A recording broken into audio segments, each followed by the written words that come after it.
In medieval England between 1240 and 1260, thousands of beautiful young women were forced into convents against their will, their heads shaved in public, bodies wrapped in scratchy black cloth, and spirits broken by torture disguised as devotion. Their crime? Being born to fathers who couldn't afford dowries. When a powerful man wanted to marry you, but your father was more married to ale than his duties, the convent wasn't salvation, it was a death sentence. Here's what life was really like as a forced medieval nun.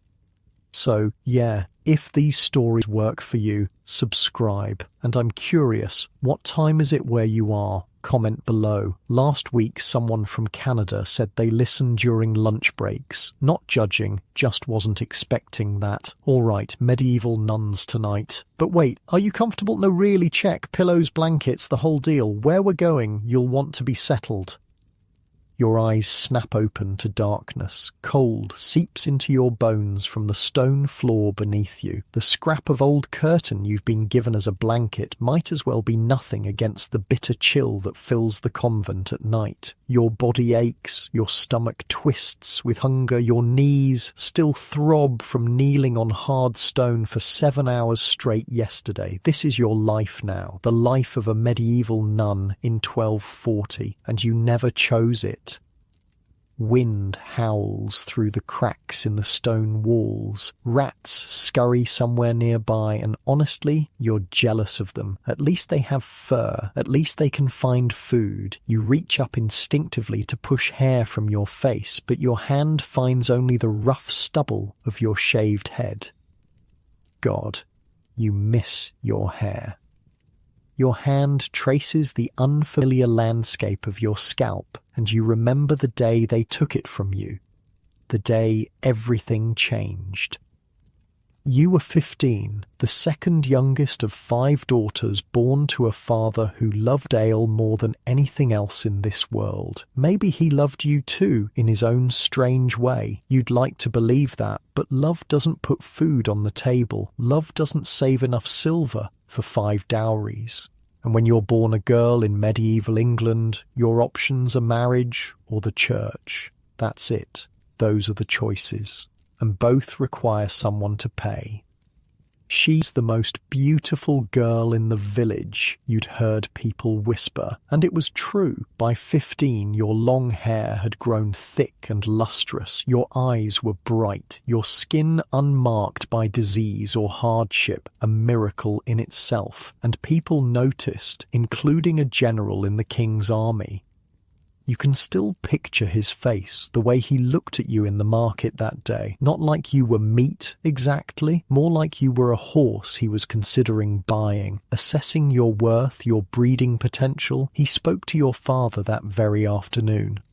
"I want her for my wife," General announced, standing in your tiny home. His boots probably cost more than everything your family owned. "She'll make strong sons. She's got good hips." You think about this memory often, lying here in the dark, the way they discussed you. Not a person, but a possession. Still, a general's wife's silk dresses, meat with every meal, a warm bed. Your father's face had lit up until the general's family named their price. "They want how much for dowry?" Your father had sputtered later that night, drunk as usual. "Silver enough to sink a ship." Your older sisters were already married off, each dowry smaller than the last as your father's drinking drained what little money came in. By the time your turn arrived, the barrel was empty. The general's family wouldn't budge on the price. That's when your father heard the whispers. The church was secretly paying families to take their young daughters as nuns. Not much, but enough for several months of ale.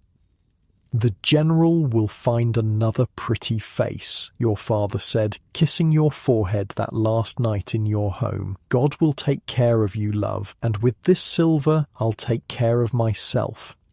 You blink back to the present, to the cold stone beneath you. The moonlight filtering through a narrow window catches on something shiny across the room, a brass tray one of the older nuns uses for washing. You remember seeing your reflection in it that first day. The shock of your shorn head, your beauty stolen in one cruel hour. The churchmen had come at dawn. No warning, no chance to say proper goodbyes. They dragged you out into the village square where everyone could see. "Wait, what's happening?" you asked, your voice small as neighbours gathered to watch. The churchman's voice boomed for all to hear. "This girl gives herself to God, but you hadn't given yourself to anyone. You'd been sold. Hold her," one said, and rough hands gripped your shoulders as another produced a knife. You still remember the sound, the soft, terrible whisper of the blade against your scalp, the weight of your hair as it fell in piles at your feet. Women in the crowd gasped. Some looked away, others stared, their eyes a mixture of pity and relief that it wasn't their daughter. This is happening too fast, you thought. This can't be real. But it was, and it was just the beginning.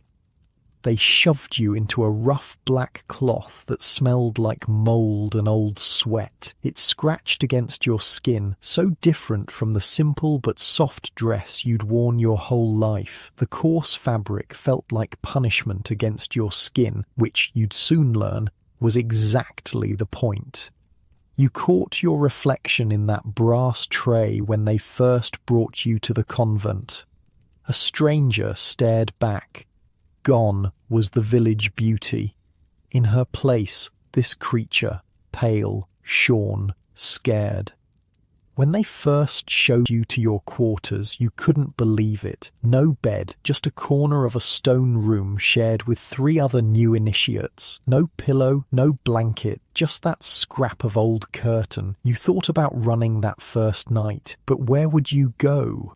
Your father had the church's silver now, likely already spent on ale. The village would turn you away, a disgraced almost nun with a shaved head. No one would marry you now. No one would help you. So you stayed, and you learned. The Mother Superior, a woman whose face looked like it had never known a smile, laid out your new life with cold precision.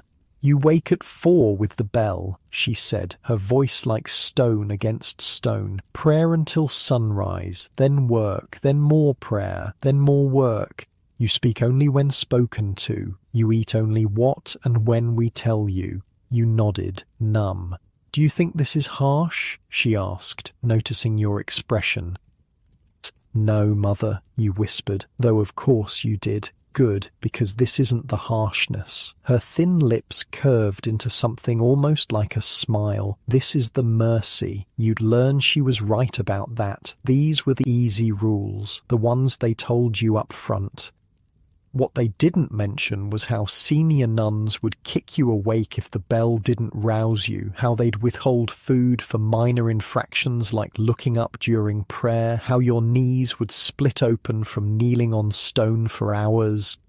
Your first real shock came that very first day, after the head shaving, after being dressed in your new rough clothes, after being shown your bare corner of stone floor. You thought at least there would be some spiritual introduction, some prayers or hymns or whatever it was nuns did. Instead, the priest shoved a stiff brush into your hands.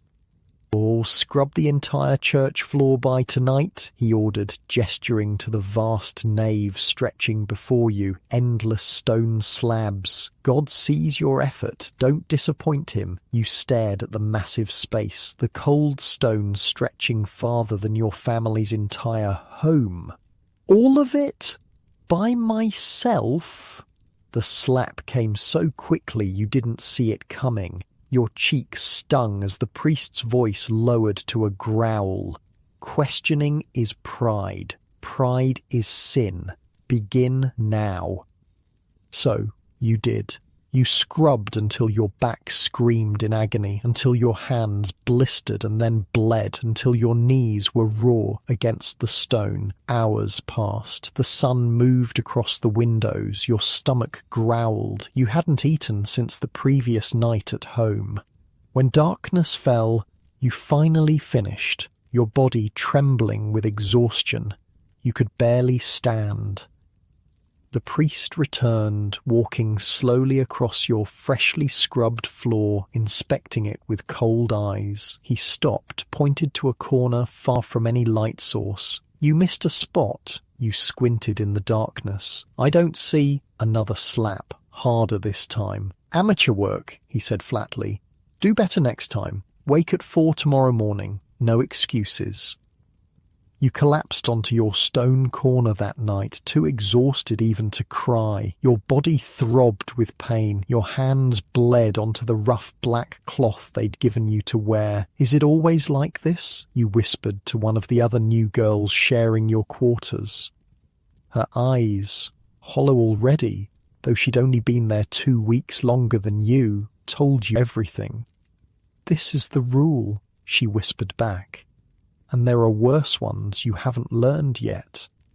Sleep, when it finally came, was more like passing out, a brief mercy before the bell would ring again and the whole brutal cycle would start anew. And this was only your first day as a medieval nun. You're jolted from these memories by a sound in the darkness. Footsteps in the corridor. Your body tenses. Night visitors never bring anything good. You pull your scrap of curtain tighter around you, trying to become invisible against the wall as the footsteps grow closer, then pass by your door. You release a breath you didn't realize you were holding. Not for you. Not tonight. But you've been here 2 weeks now, and you're learning that in this place it's only a matter of time before your turn comes for whatever new cruelty they've devised in the name of God.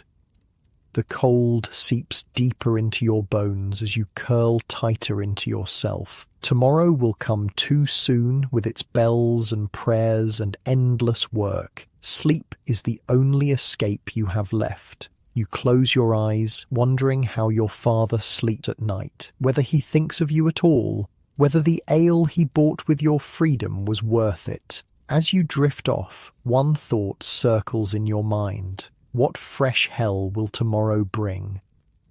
The bell rings like death itself, a harsh clanging sound that rips through your dreams and drags you violently back to reality. 4 a.m, pitch black, cold that makes your teeth chatter. You've only been asleep for what, 3 hours? 4? Not enough. Never enough. Your body screams in protest as you force yourself to move. Every muscle aches from yesterday's labour. Your hands are raw, blistered from the harsh brush and lye soap. Your knees throb from hours pressed against stone.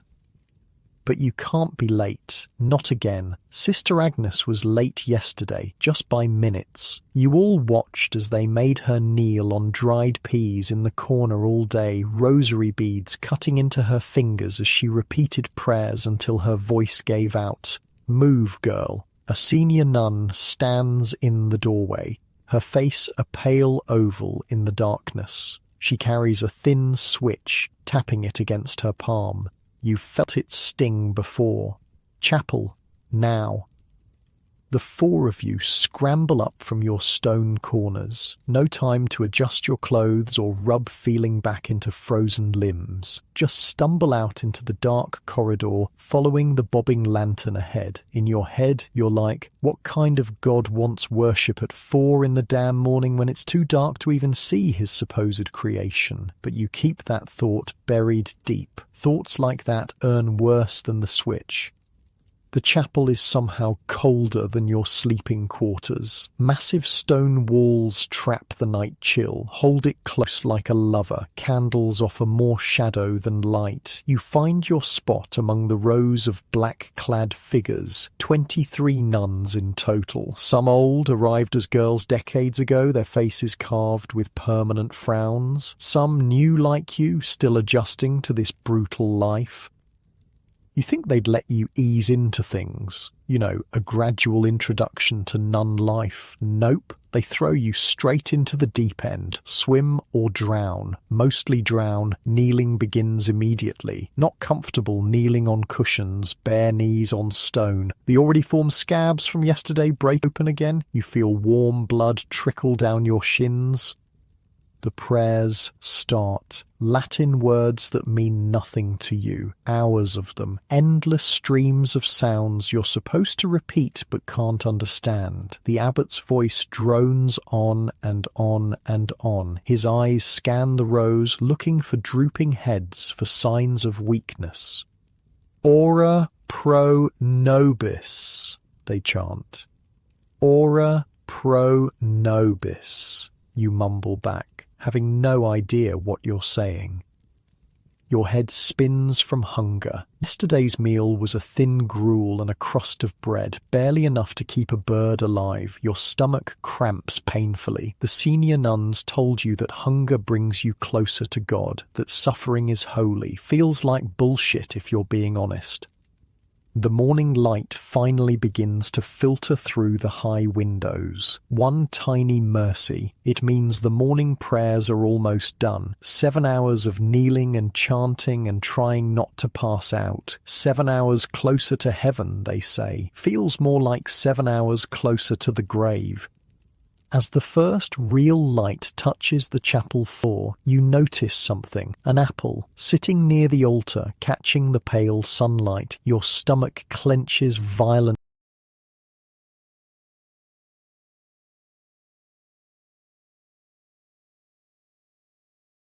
at the sight. When was the last time you had fresh fruit? You can't even remember. The priests and senior nuns have food like this. Real food. You've seen them eating in their private quarters. Meat, cheese, bread that isn't mouldy, wine. But for new initiates, scraps, punishment rations, fasting for purification.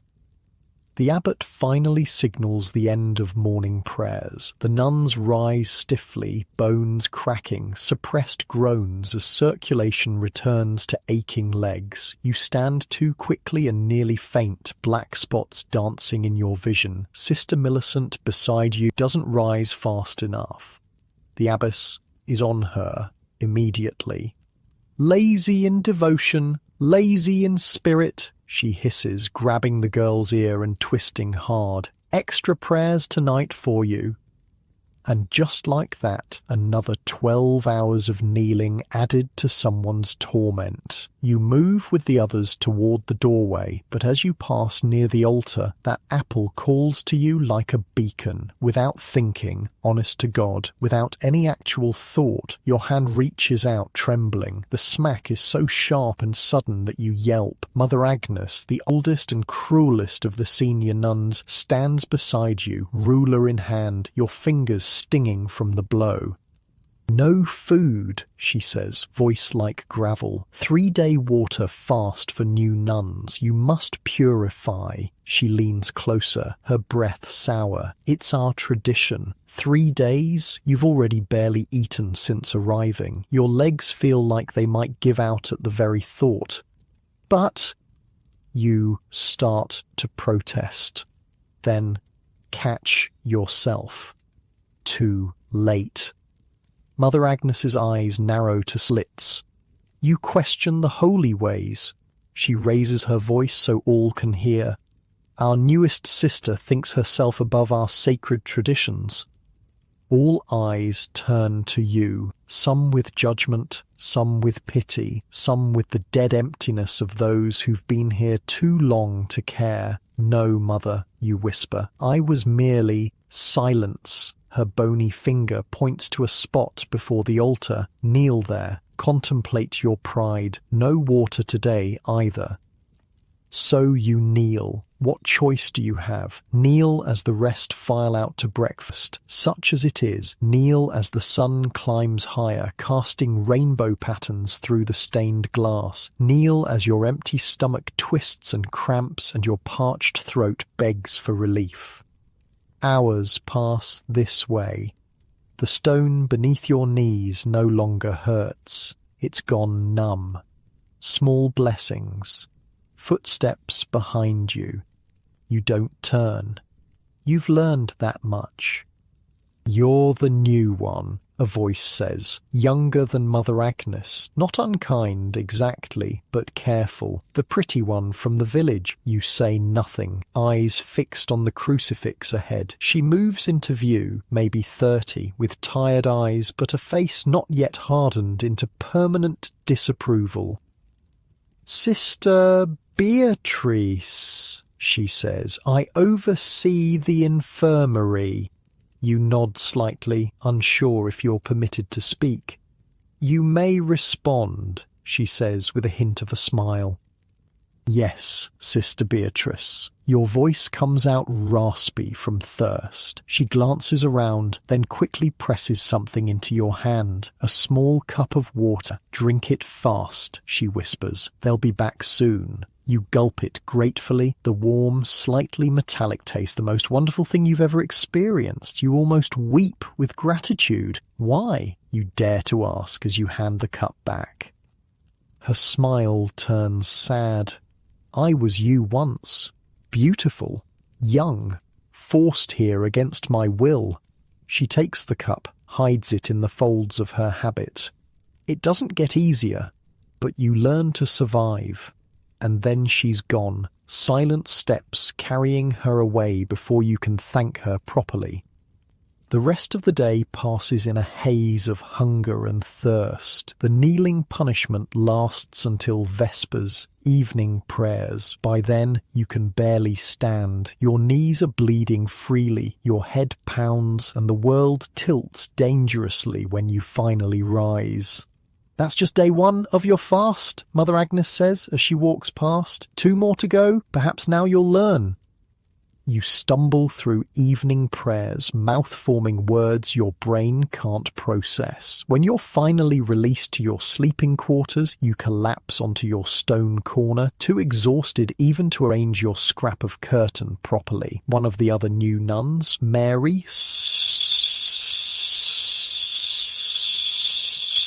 who arrived just days before you, edges closer. First punishment fast, she whispers, careful not to be overheard. You nod weakly. They watch at night, she murmurs, but I've saved this. From somewhere in her habit, she produces a small crust of bread, hard as stone, but bread nonetheless. Hide it until deep night. Eat it when the patrol passes. You take it with trembling fingers. Why help me? Her eyes, already hollowing from weeks here, meet yours. Because they want us broken and alone. The only way to survive is together. You clutch the bread like the treasure it is, tucking it into your own habit. The small act of kindness nearly breaks you. After days of cruelty, the simplest human decency feels overwhelming. The night is even colder than the one before, or maybe it's just that your body has fewer reserves to fight it. The wind still howls through the cracks, but now it seems to blow straight through you, as if your solid form is fading, becoming as insubstantial as your former life. You wait, listening to the rhythm of the convent at night, the patrols of senior nuns checking for rule breakers, the distant snores from the priest's comfortable quarters, the occasional whimper or sob from other new initiates. When the corridor is silent and dark, you retrieve Mary's gift. The bread is so hard you have to suck on it to soften it enough to eat. It tastes of dust and mould, but in this moment it's the finest feast imaginable. As you savour each tiny morsel, you notice something by the narrow window, moonlight catching on something metal. You edge closer, curious. It's a nail, old, rusty, sticking out from the window frame. But what captures your attention is what's carved into the stone wall beside it. Names. Dozens of them. Small, carefully scratched letters. Some fresh, some faded with time.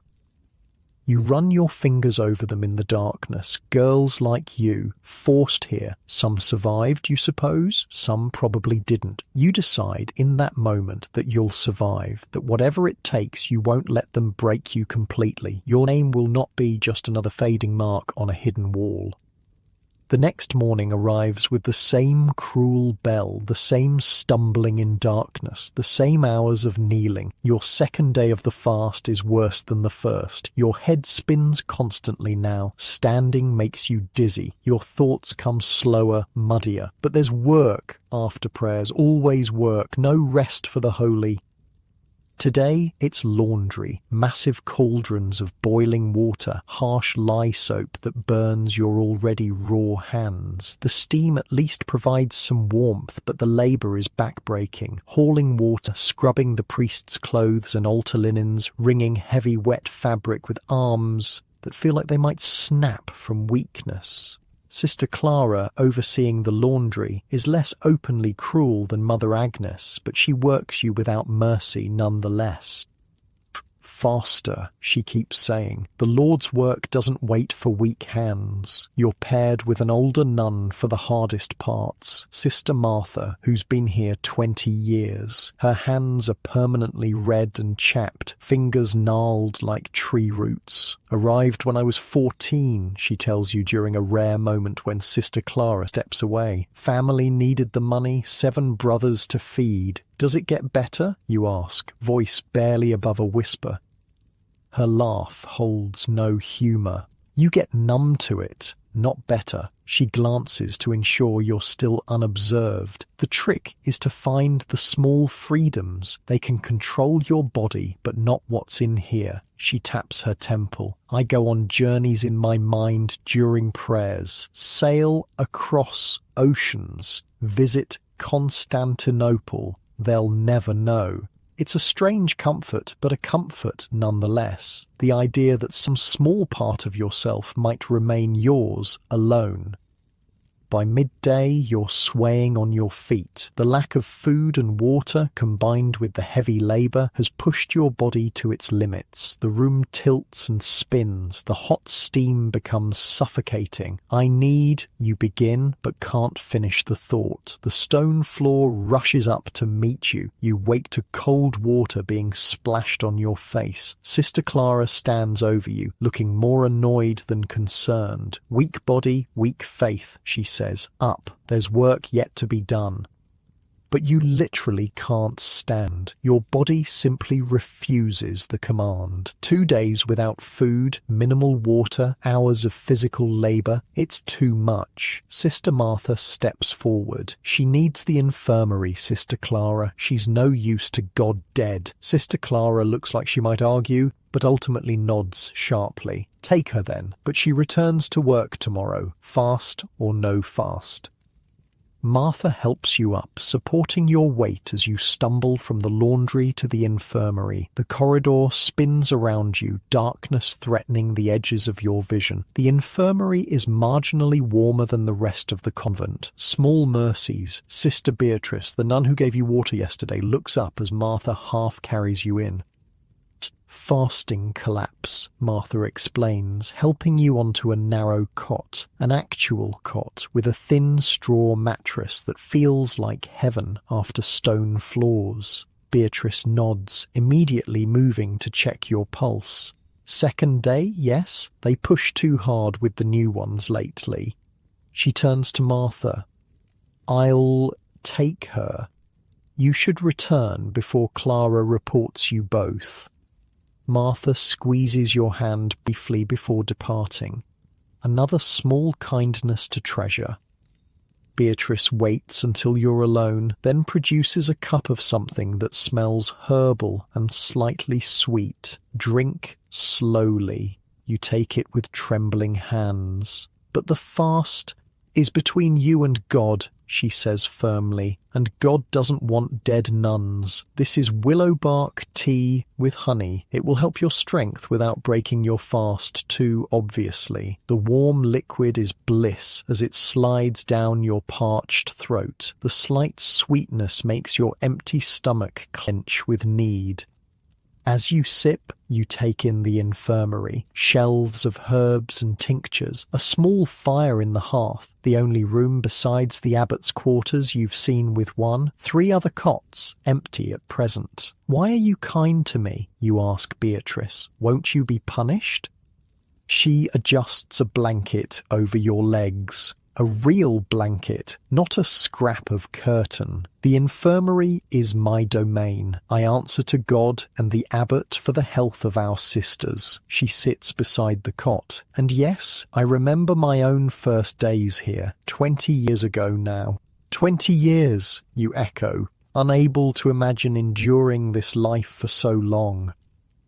I was 14. My father lost our home to gambling. The church offered him silver. Her voice is matter-of-fact, as if discussing the weather rather than the selling of a child. I fought at first. We all do.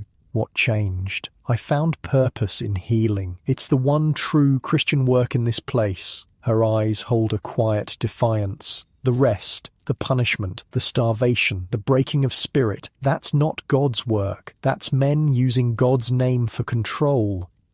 It's the most heretical thing you've heard since arriving. You glance nervously at the door. Beatrice smiles sadly. Don't worry, this room is safe for truth. Out there. She gestures toward the door. Out there you must be what they demand. Silent, obedient, broken. You finish the tea, feeling a small measure of strength returning. Rest, she says, taking the cup. I'll tell them you need until tomorrow to recover. It won't break your fast schedule.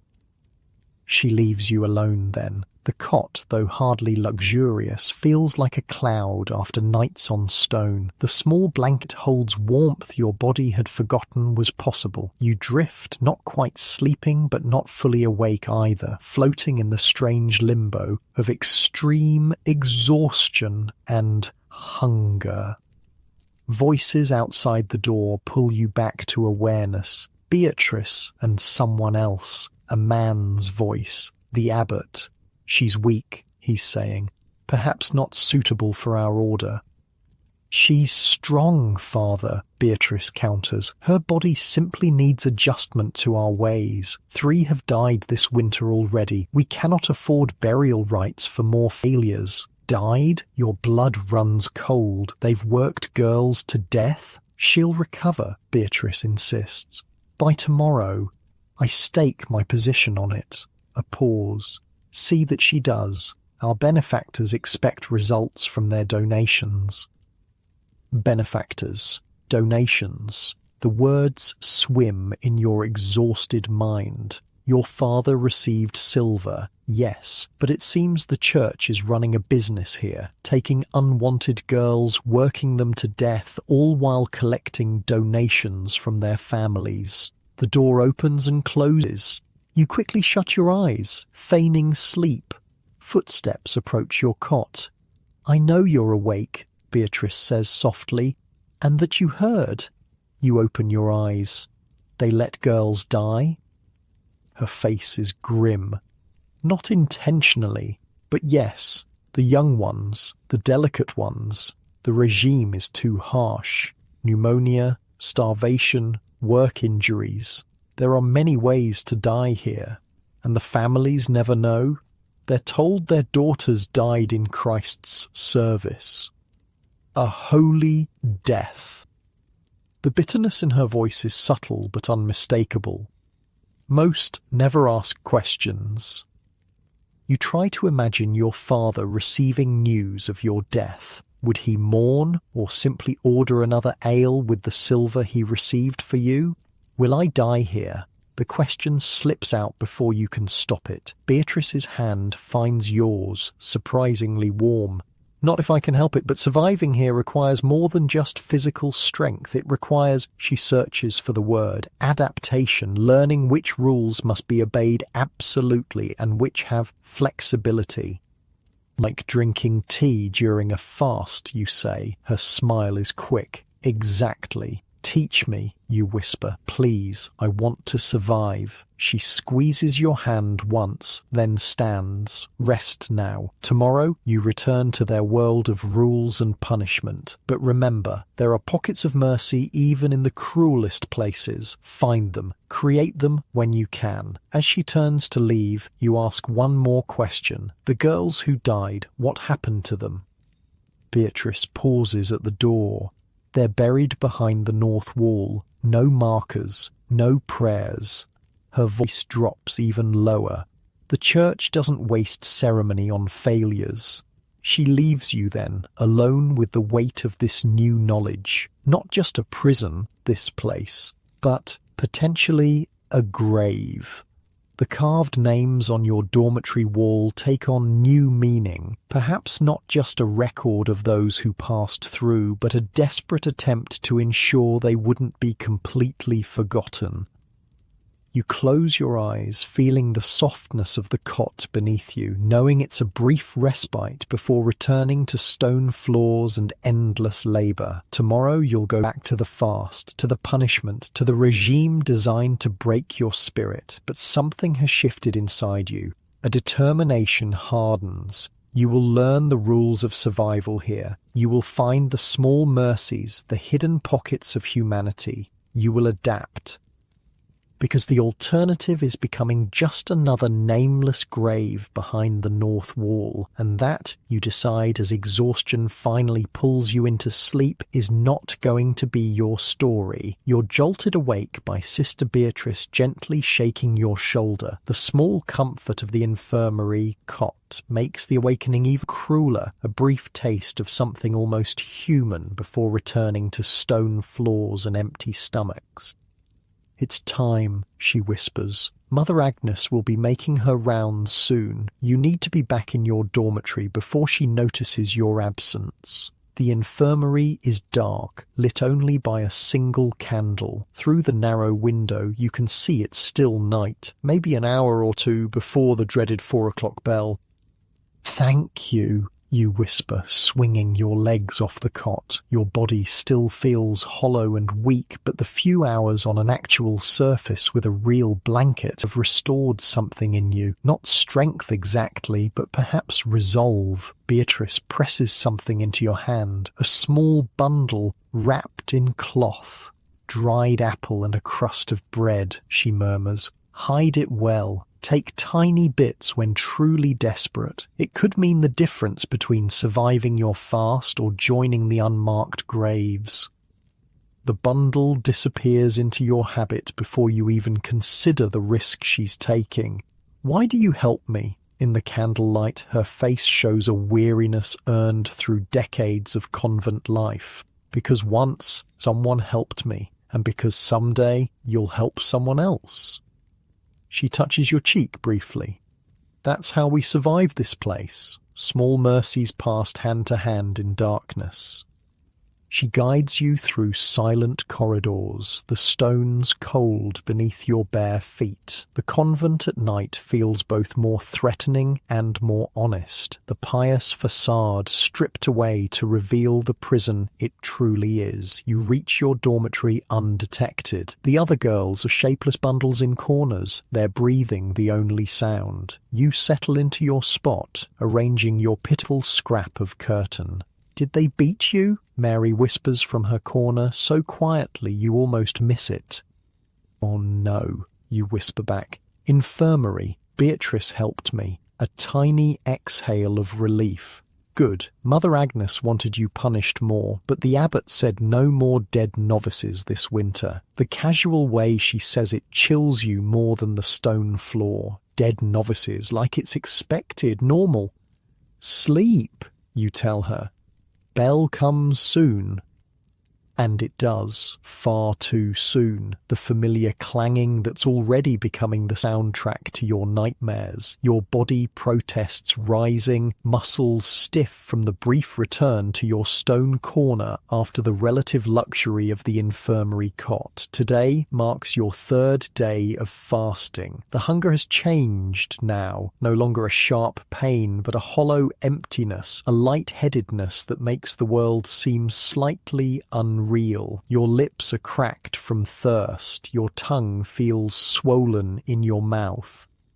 Morning prayers blur together, Latin words flowing over you while you focus simply on remaining upright. Several times you catch yourself swaying, vision going grey at the edges. Each time you pinch your arm hard, using pain to stay conscious. You're not the only one struggling. Among the 20-odd black-robed figures, at least 3 others are on punishment fasts of various durations. One girl, Catherine, you think her name is, suddenly crumples halfway through the service, hitting the stone floor with a sickening thud. No one moves to help her. The prayers continue uninterrupted as though nothing happened. The abbot's eyes flick to the fallen girl, then away, his monotonous Latin chanting never faltering. Finally, after what seems an eternity, 2 senior nuns drag Catherine's limp form from the chapel. You never see where they take her. The service simply continues, the gap in the line of kneeling figures the only evidence she was ever there. What happens to her now? You dare to whisper to the nun beside you. The girl, Margaret, an 18-year-old who's been here 6 months, barely moves her lips as she responds. Depends if she wakes, infirmary if she's lucky, north wall if she's not. The matter-of-fact way she speaks of death here makes your blood run cold. 6 months ago, Margaret probably looked like you, a normal girl with hopes and dreams. Now she discusses a peer's potential death with all the emotion of commenting on the weather. Is that what this place does? Hollows you out until nothing human remains? After prayers comes your work assignment. Today, it's the kitchen gardens. Under normal circumstances, this might be considered a desirable task, fresh air, less direct supervision. But in your weakened state, digging frozen ground feels like torture. Sister Joan oversees the gardens, an ancient nun with a perpetual squint and hands like gnarled tree roots. She assesses your condition with one glance. Last day of fasting, yes? You'll be useless. She thrusts a small hand rake at you. Weed the herb beds. Try not to fall face first into them. It's not kindness exactly, but it's less cruelty than you've come to expect. The herb beds at least require kneeling rather than standing, reducing the chance you'll faint again. The winter sun offers little warmth as you work the frozen earth. Your fingers quickly go numb, your empty stomach cramps periodically, but there's a strange peace in the mindless task, in being outside the oppressive convent walls, in the simple act of caring for living things. You're the new village girl, aren't you? The pretty one? The voice startles you. A young novice, maybe 14, has approached silently. I was, you say, touching your shorn head self-consciously. Not anymore. The girl kneels beside you, picking up a spare tool to help with the weeding. I'm Elizabeth. Been here 3 months. Her voice drops. Is it true a general wanted to marry you? The question catches you off guard. Gossip, it seems, travels even in silent convents. Yes, but my father couldn't pay the dowry. Elizabeth works beside you, her movements quick and efficient. My family had 7 children, not enough food. Mother Superior told my parents I'd be educated, that I might even learn to read. A bitter smile crosses her young face. I've learned a lot of Latin prayers. Can't tell you what any of them mean. Why are you talking to me? You ask, glancing nervously towards Sister Joan, who appears to be dozing in a patch of weak sunlight. Won't you be punished? Garden duty has advantages, Elizabeth says with a small shrug. Joan's old, half-blind, sleeps more than she watches. She pulls a weed with particular viciousness. You have to find the gaps in their system, the moments when they're not watching. That's how you stay sane. It's the same thing Beatrice suggested, finding small freedoms within the rigid structure of convent life. How do you do it? You ask. Survive here? Elizabeth's face loses its childlike quality for a moment, revealing someone much older in spirit than in years. I pretend I'm someone else, a queen, maybe, or a character from the stories my grandmother told. I'm just playing a part, saying the lines. None of it is really happening to me. The girl's wisdom stuns you. While you've been fighting against your captivity, she's found a way to mentally escape it. And I remember, she continues, voice barely above a whisper, this isn't forever. What do you mean? Her eyes meet yours, something dangerous flickering in them. People leave, sometimes. Ways out exist. Before you can ask more, Sister Joan stirs from her doze. Elizabeth immediately shifts away, resuming her weeding in silence, head bowed appropriately. You ponder her words as you work. Ways out exist. What ways? Escape seems impossible. Where would you go with a shaved head, wearing a nun's habit, with no money and no protection? Death is certainly an exit, but not one you're eager to take. What other options could there be? The winter day passes slowly. Your fast means you miss the midday meal, forced to watch as the other nuns file into the refectory while you remain in the garden, permitted only sips of water. By afternoon your hands are raw from cold and work, your head spinning from hunger. When the bell finally signals the end of work period, you can barely stand. 3 days without food has taken its toll. Your legs tremble beneath you as you put away the garden tools. Sister Joan appears beside you, her ancient face unreadable. Without a word,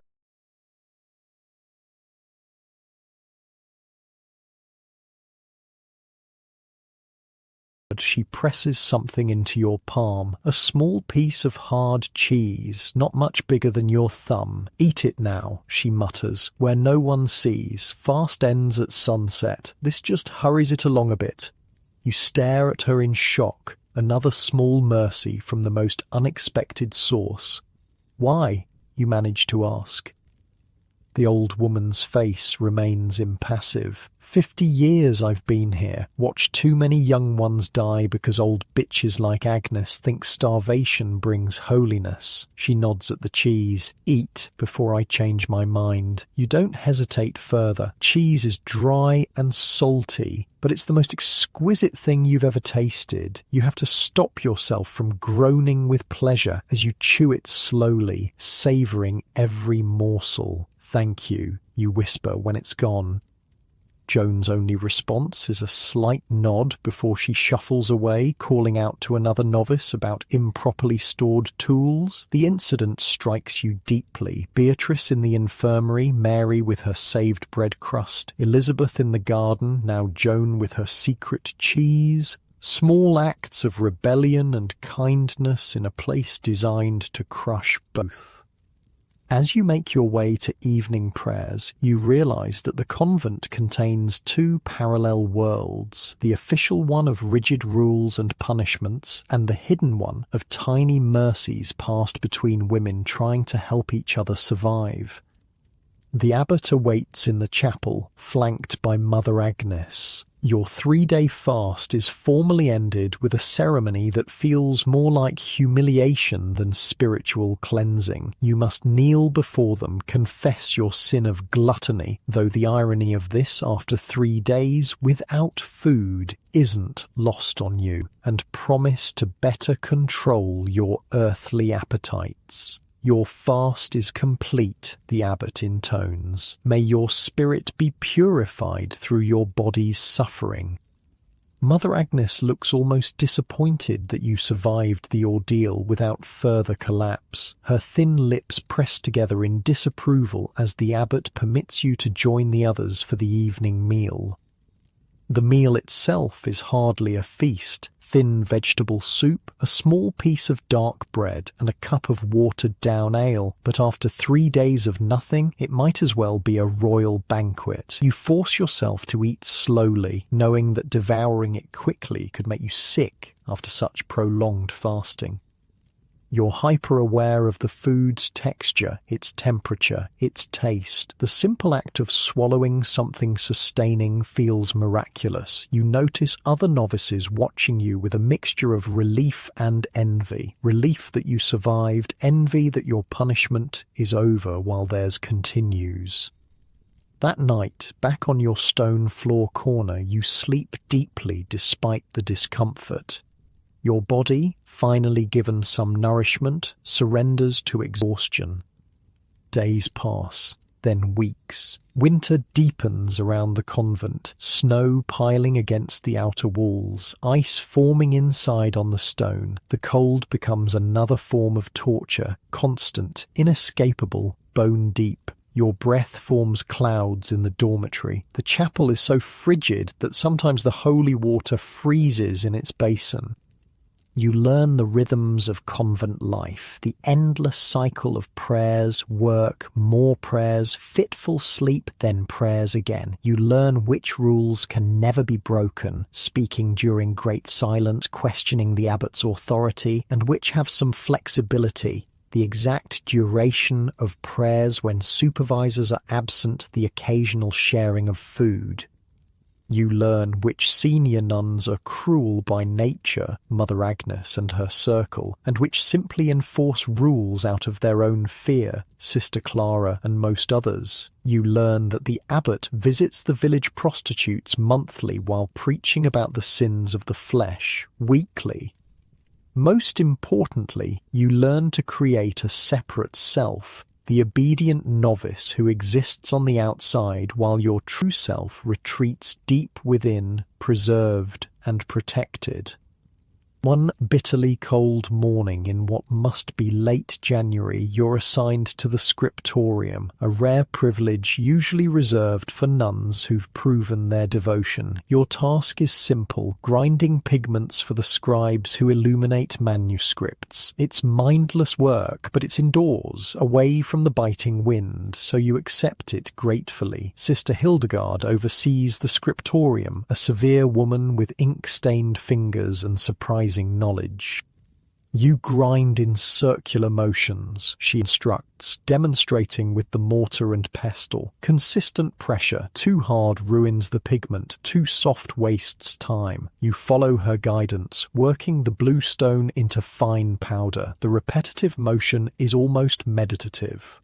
Around you, a dozen nuns work in silence, copying texts or creating delicate illustrations.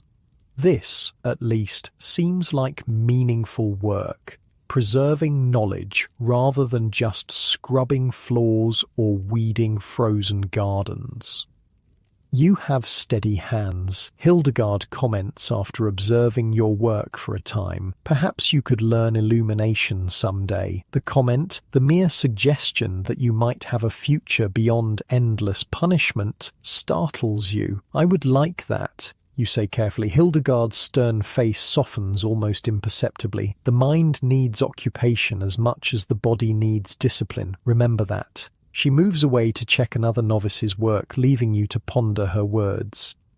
That night, lying on your stone floor, you reflect on how much you've changed in just a month. Your body has grown thinner, but somehow stronger, adapting to reduced food and constant labor. Your knees have developed calluses from hours of prayer. Your hands have hardened from work.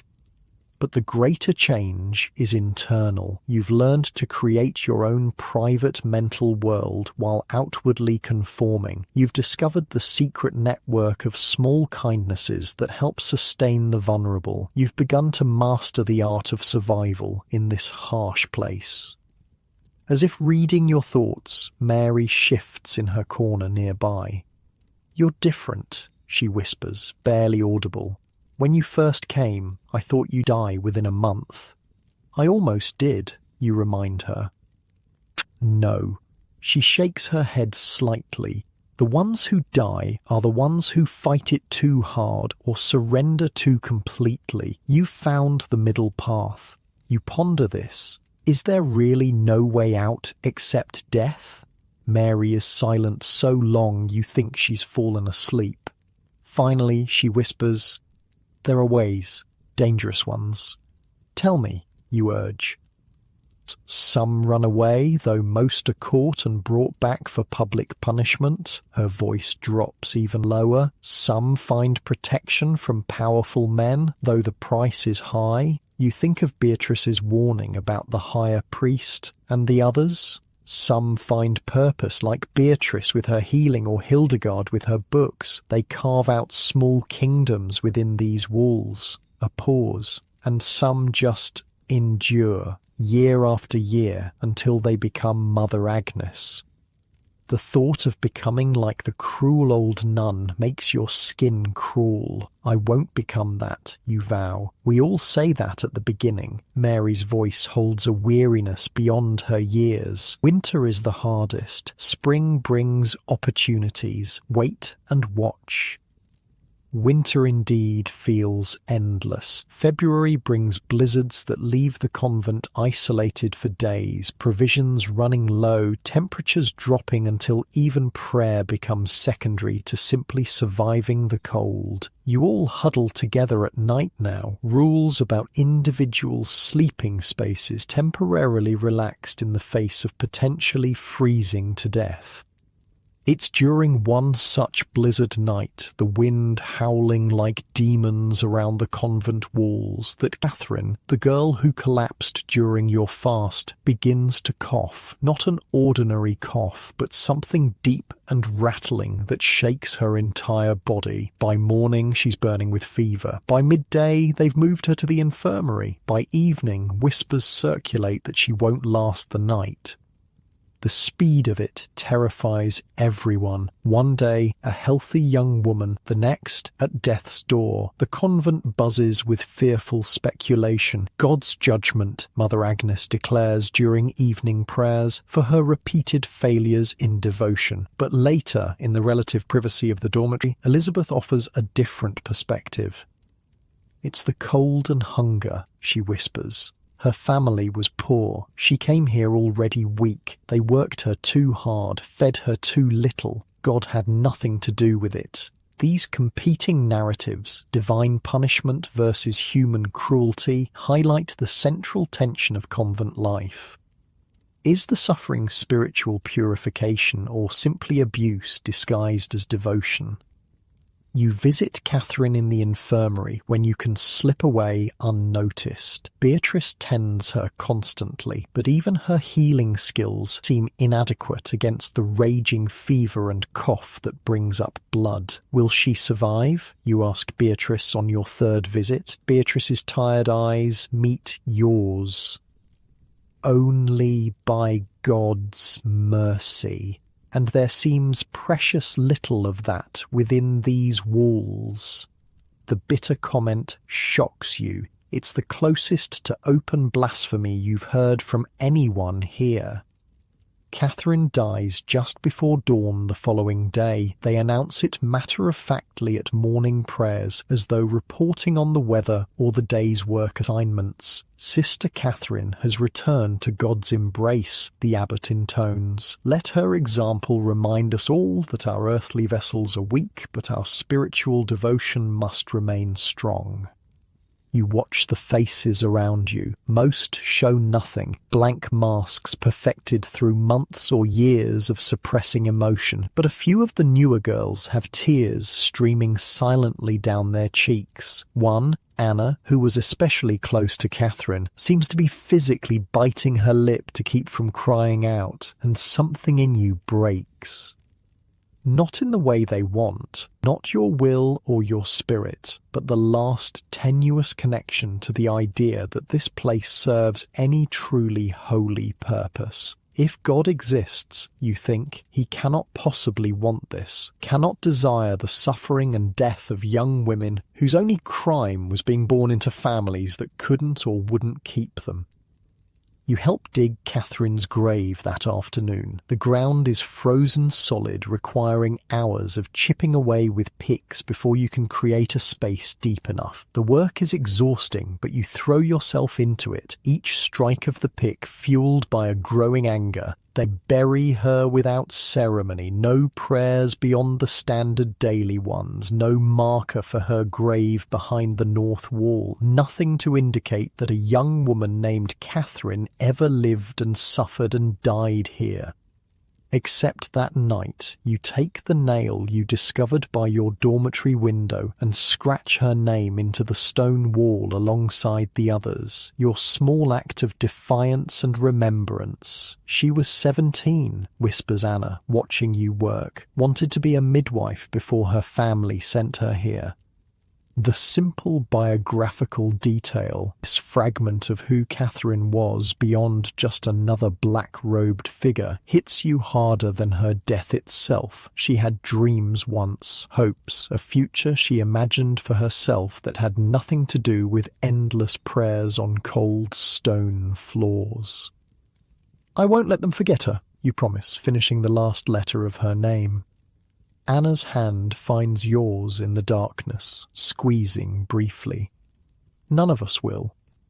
As February finally yields to March, you realize you've survived your first season in the convent. Your body has changed, thinner, harder, perpetually hungry but stubbornly alive. Your mind has developed defenses, the ability to appear present during endless prayers while traveling far away in your thoughts. But most significantly, you've developed connections. Mary with her whispered warnings and advice, Elizabeth with her strategies for mental escape, Beatrice with her healing skills and secret kindnesses, even old Joan with her gruff assistance in the garden. A network of women helping each other endure.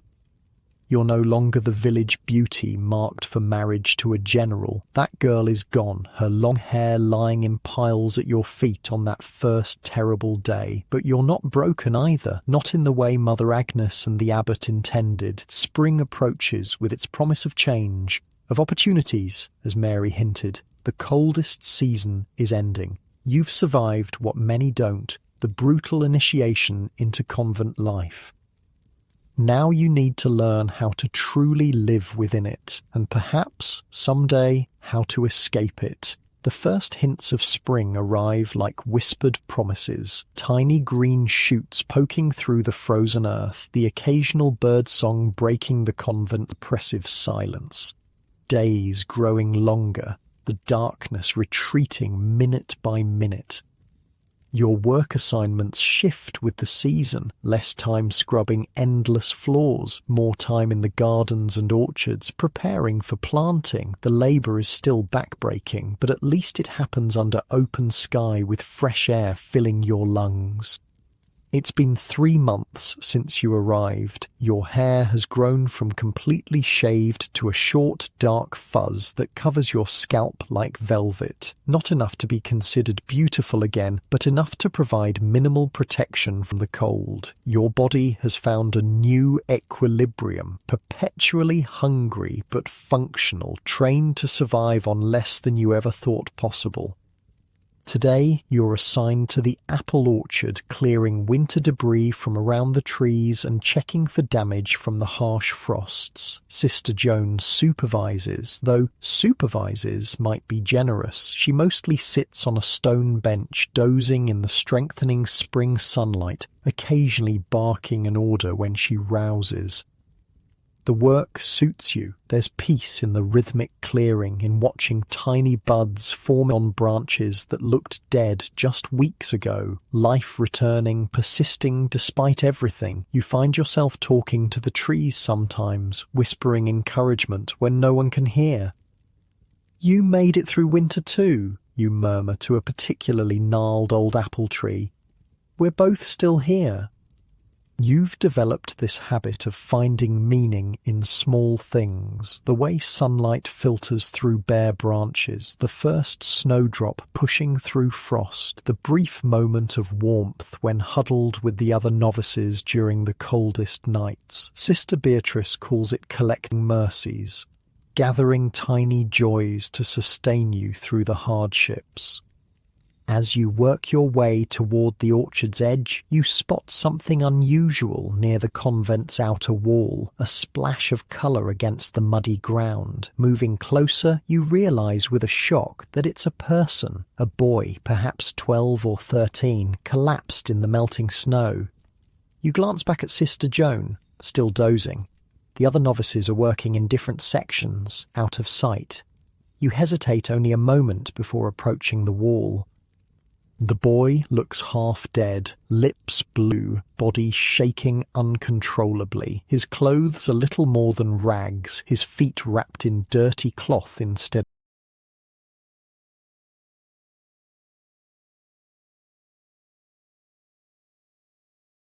of shoes. The winter has not been kind to those outside the convent walls any more than those within. "Hey," you whisper, crouching beside the low stone wall that separates you. "Can you hear me?" His eyes flutter open, brown, fever-bright, terrified. He tries to scramble away but lacks the strength. "Don't," he manages, teeth chattering. "Don't call the guards." "I won't, you promise." "What happened to you?" He shakes his head weakly. "Village, sickness took everyone. No food, tried to reach next town." His voice is barely audible. "So cold. You've heard rumours of a fever sweeping nearby villages. The convent has remained isolated, protected by its walls and strict rules against outside contact. This boy has clearly been walking for days, starving and freezing, with nowhere to go."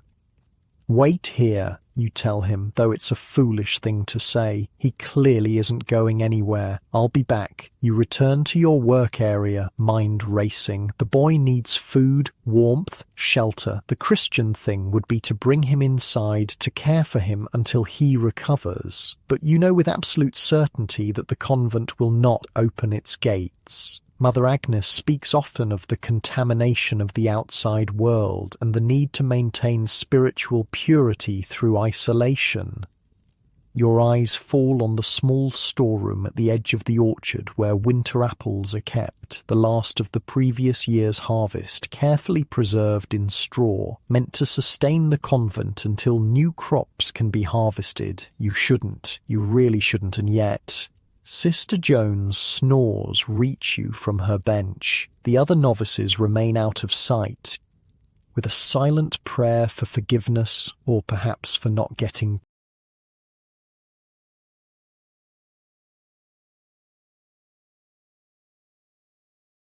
caught. You slip into the storeroom. The apples are wrinkled now, past their prime, but still edible. You grab 3, stuffing them into the folds of your habit, and quickly exit. Your heart pounds as you return to the wall. The boy hasn't moved, but his eyes track you weakly. "Here," you whisper, passing the first apple through a gap in the stones. He stares at it like it's made of gold, hands trembling as he takes it. The first bite seems to require all his remaining strength, but as the sweet flesh hits his tongue, something changes in his face. A spark of life returns. You pass the second apple through, then the third. He devours them all, colour gradually returning to his blue-tinged lips. "Thank you," he whispers when he's finished. "Sister, you've saved me." The word "saved" hits you strangely. You haven't saved anyone or anything since entering these walls. You've been entirely focused on your own survival. This small act of mercy feels foreign, like exercising a muscle long disused. "What's your name?" you ask. "Thomas," he says. His voice already sounds stronger. "From Millfield Village. Rest here," you tell him, glancing nervously toward the orchard. "I'll try to bring more food later, and maybe a blanket." He nods, eyes already looking less desperate. "God bless you, sister." You slip back toward your work area, carefully checking that no one has noticed your absence. Sister Joan still dozes. The other novices remain scattered through the orchard, focused on their own tasks. You pick up your rake and resume clearing debris, heart still racing, but with an unfamiliar feeling expanding in your chest. It takes a moment to recognize it as something like joy. Your task complete, you return with the others for midday prayers, then the sparse midday meal. Throughout the endless Latin chanting, your mind keeps returning to the boy by the wall, Thomas from Millfield. You wonder if he's still there, if the apples gave him enough strength to continue his journey to the next town. You wonder if he has anyone left in the world.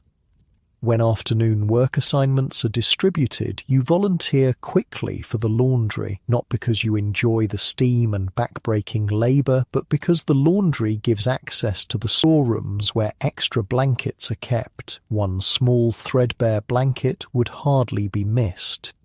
Sister Clara oversees the laundry with her usual grim efficiency. The work is demanding, hauling water, stoking fires to heat massive cauldrons, scrubbing the heavy black habits and rough linens. But the steam-filled room is warm, and the noise of water and scrubbing makes conversation possible without being overheard. "You're unusually eager today," Mary comments as you work side by side, arms deep in soapy water. You hesitate, then decide to trust her.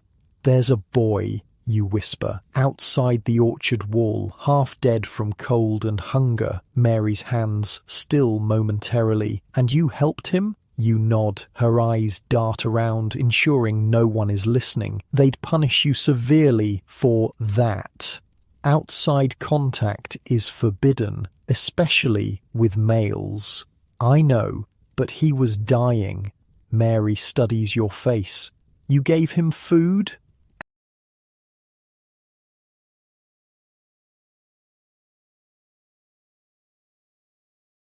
"Apples from the storeroom." She resumes scrubbing, her voice dropping even lower. "The apples are counted. If Agnes suspects even one missing, she'll have the novices searched. Your blood runs cold. Counted? All of them? Everything here is counted, measured, controlled." Mary's face is grim. "That's how they maintain power, through absolute control of every resource." You scrub harder, mind racing. "He needed help. I couldn't just let him die."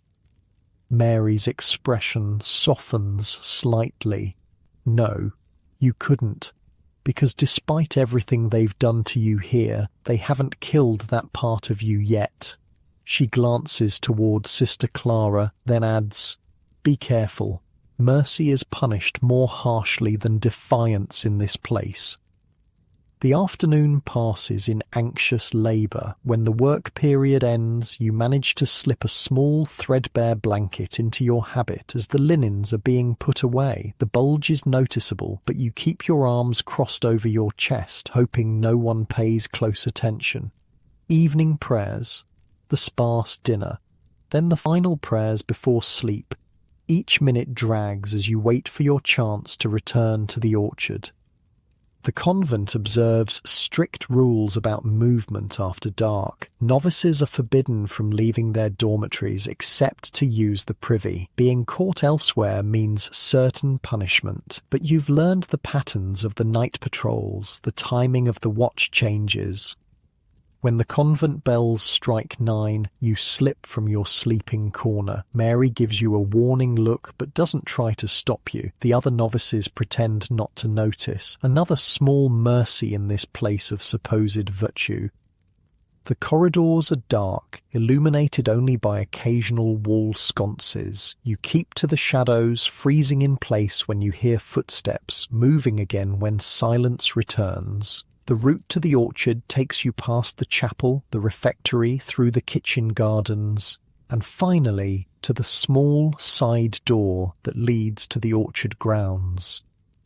It's locked, of course, but weeks ago Elizabeth showed you the loose stone beside the door frame where an ancient key is hidden. "For emergencies," she'd said with a meaningful look. You'd wondered then what constituted an emergency in a convent. Now you know. The night air is cold, but not bitter, spring softening winter's edge. The quarter moon provides just enough light to navigate between the apple trees toward the outer wall where you last saw Thomas. "Hello?" you whisper, approaching the spot. "Thomas, are you there?" For a moment, there's no response and your heart sinks. Perhaps he left. Perhaps the apples weren't enough. Perhaps, "Sister?" His voice comes weakly from the shadows. "You came back." Relief floods through you. "I brought you a blanket," you say, pushing it through the gap in the stones. "And this." From within your habit, you produce half your dinner bread and a small chunk of cheese you manage to save. His hands reach eagerly for the offerings. "Thank you. Too didn't think you'd return." "Are you strong enough to travel tomorrow?" you ask. "The next village is half a day's walk west." He nods, already wrapping the blanket around his thin shoulders. I think so. The apples helped. I just needed something.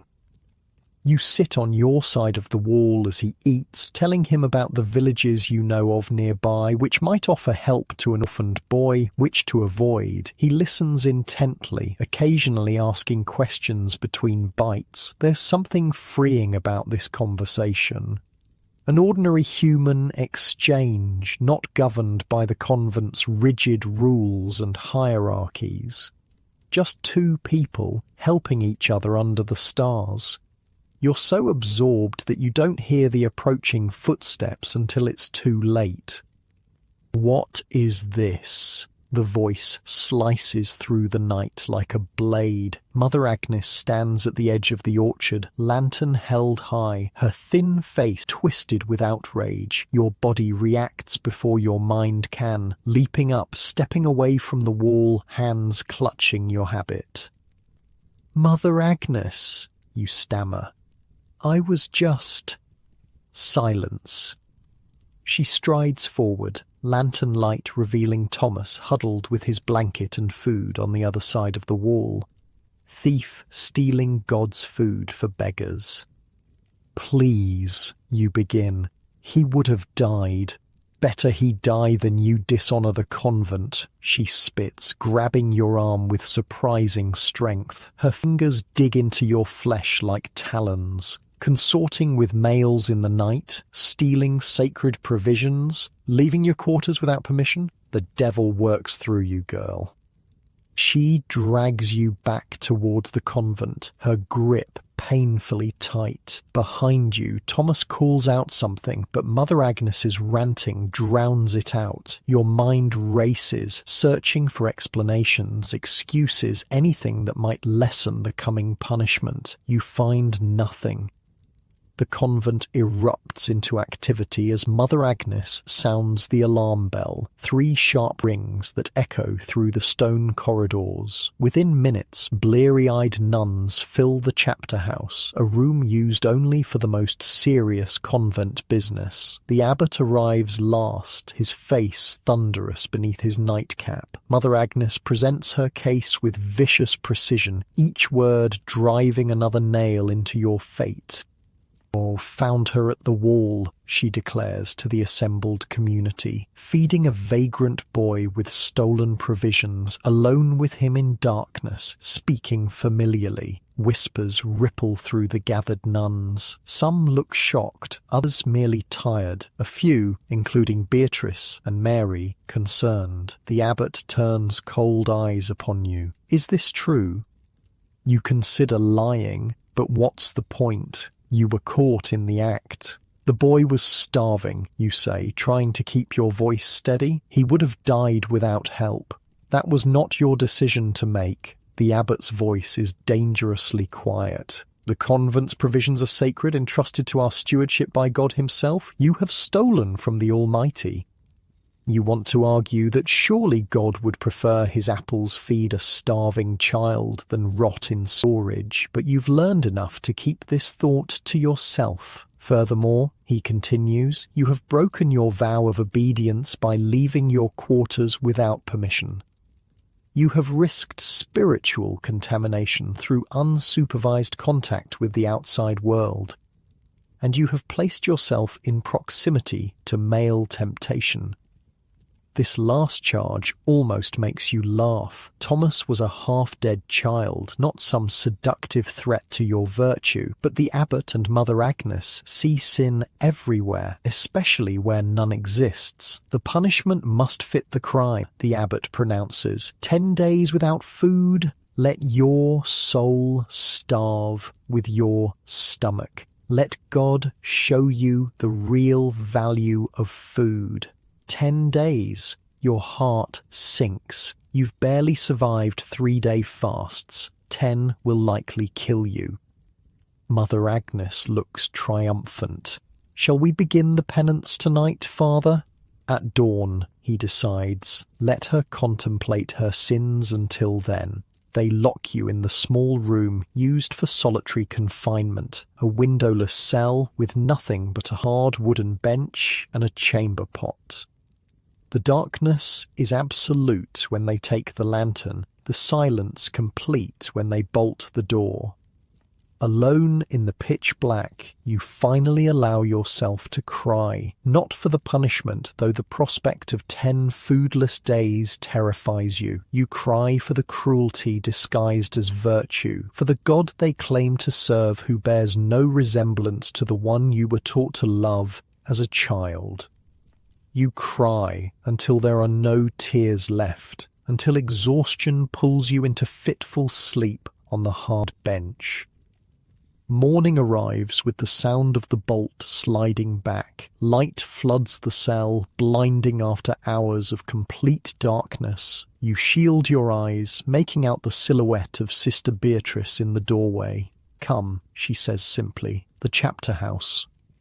You follow her on unsteady legs, unwashed, still wearing yesterday's habit. The chapter house is again filled with the convent's residents, but there's a new face among them, a visitor, a higher-ranking priest, judging by his ornate robes. His face is handsome in a cold way, his fingers adorned with rings that catch the morning light. "This is the one?" he asks as you're brought before the assembly. "Yes, Father Bernard," the abbot confirms. "Caught stealing food for a vagrant, breaking cloister rules." The visiting priest, Father Bernard, studies you with unsettling intensity. "And the punishment? 10 days without food," Mother Agnes supplies eagerly, "beginning today." Father Bernard strokes his clean-shaven chin thoughtfully. "Harsh," he comments, "perhaps too harsh for one so new to our ways." A ripple of surprise passes through the assembly. Mother Agnes's face hardens with displeasure. "With respect, Father," she begins. "Discipline must be—" Father Bernard raises a hand, silencing her instantly. "Service to the poor is service to God. She should be pardoned." You stare at him in shock. "Pardoned? You'd expected at best a reduction in your sentence, not a complete dismissal." The abbot looks displeased, but nods stiffly. Even he cannot contradict a visiting priest of higher rank. "As you wish, Father Bernard. The girl is pardoned." You nearly weep with relief. Around the room, reactions vary. Mother Agnes looks furious, Beatrice cautiously relieved, most others simply surprised. "The girl will assist me in the archive today," Father Bernard announces. "I require help cataloguing documents for the bishop." And just like that, instead of beginning a potentially fatal fast, you're assigned to help the mysterious visiting priest. The assembly disperses, Mother Agnes shooting you a venomous look as she sweeps past. The archive is a small room off the chapel containing the convent's records and important documents. Father Bernard closes the door once you're inside, leaving the two of you alone among dusty parchments and leather-bound volumes. "Thank you," you say, still hardly believing your reprieve, "for speaking for me." He smiles, but the expression doesn't reach his eyes. It seemed excessive punishment for an act of Christian charity. Something about his manner makes you uneasy, though you can't pinpoint why. Perhaps it's simply the strangeness of being alone with a man after months in the women's domain of the convent.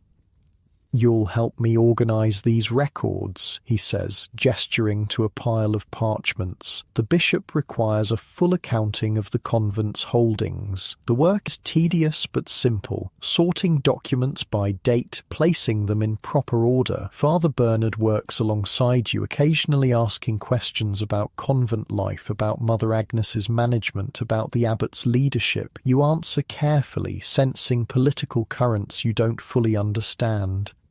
The day passes in this manner. You're even permitted to attend meals, a privilege you appreciate deeply, knowing how close you came to 10 days without them. By evening, the work is nearly complete, the records neatly organised for the bishop's review. "You've been helpful," Father Bernard says, as the bell rings for evening prayers. "I'm pleased I could intervene on your behalf." "It was most generous, Father," you reply, eager to return to the familiarity of the chapel and your fellow novices. He moves to the door but doesn't open it. Instead, he turns back to you, his expression shifting in a way that sends a chill down your spine. "Of course," he says softly. "You owe me." You blink, uncertain. "Owe you, Father?" Your silence, your body. His smile now is predatory. "God forgives sins, but I forgive punishments." The meaning of his words hits you like a physical blow. This wasn't mercy, it was calculation. "So you've taken vows," you stammer, backing away until the shelves press against your spine. "Please, Father, vows." He laughs softly. "Do you think you're the first novice to face this choice? Pain or protection? Punishment or accommodation?"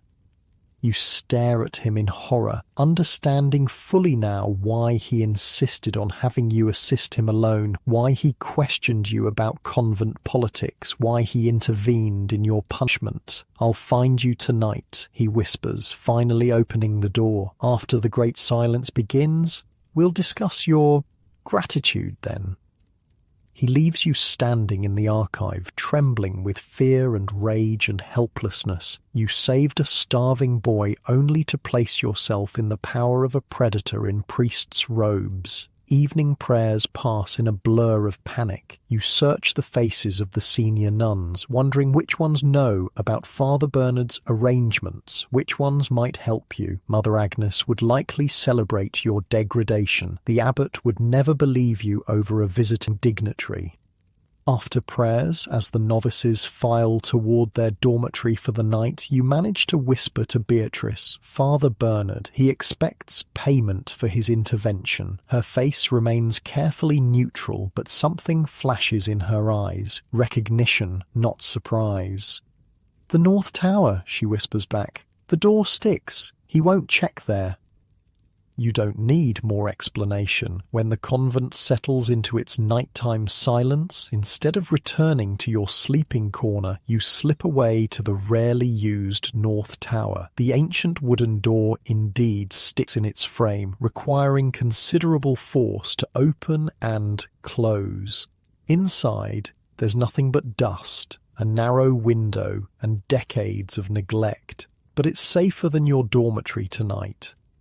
As you huddle in the darkness of the tower, hugging your knees to your chest, you wonder if this is your life now, escaping one danger only to face another, surviving by wit and luck and the secret network of women helping each other endure. You think of Thomas, hoping the food and blanket were enough to get him safely to the next village. You don't regret helping him, despite everything. Perhaps that small act of genuine Christian charity is worth whatever comes next. The night grows colder. You curl tighter into yourself, knowing that Father Bernard is likely searching for you now, his promised protection transforming into certain punishment when he fails to find you. Tomorrow will bring consequences, but tonight, at least, you're safe in this forgotten corner of stone and dust, protected by the small mercy of a sticking door and Beatrice's whispered warning. Sometimes, in this place, that's the most victory you can hope for. Morning comes with its usual brutal bell, but you're already awake. Sleep was impossible in the cold, dusty North Tower, your mind racing with fear about what awaits you. Father Bernard will not take kindly to being evaded. Mother Agnes will seize any opportunity to reinstate your punishment.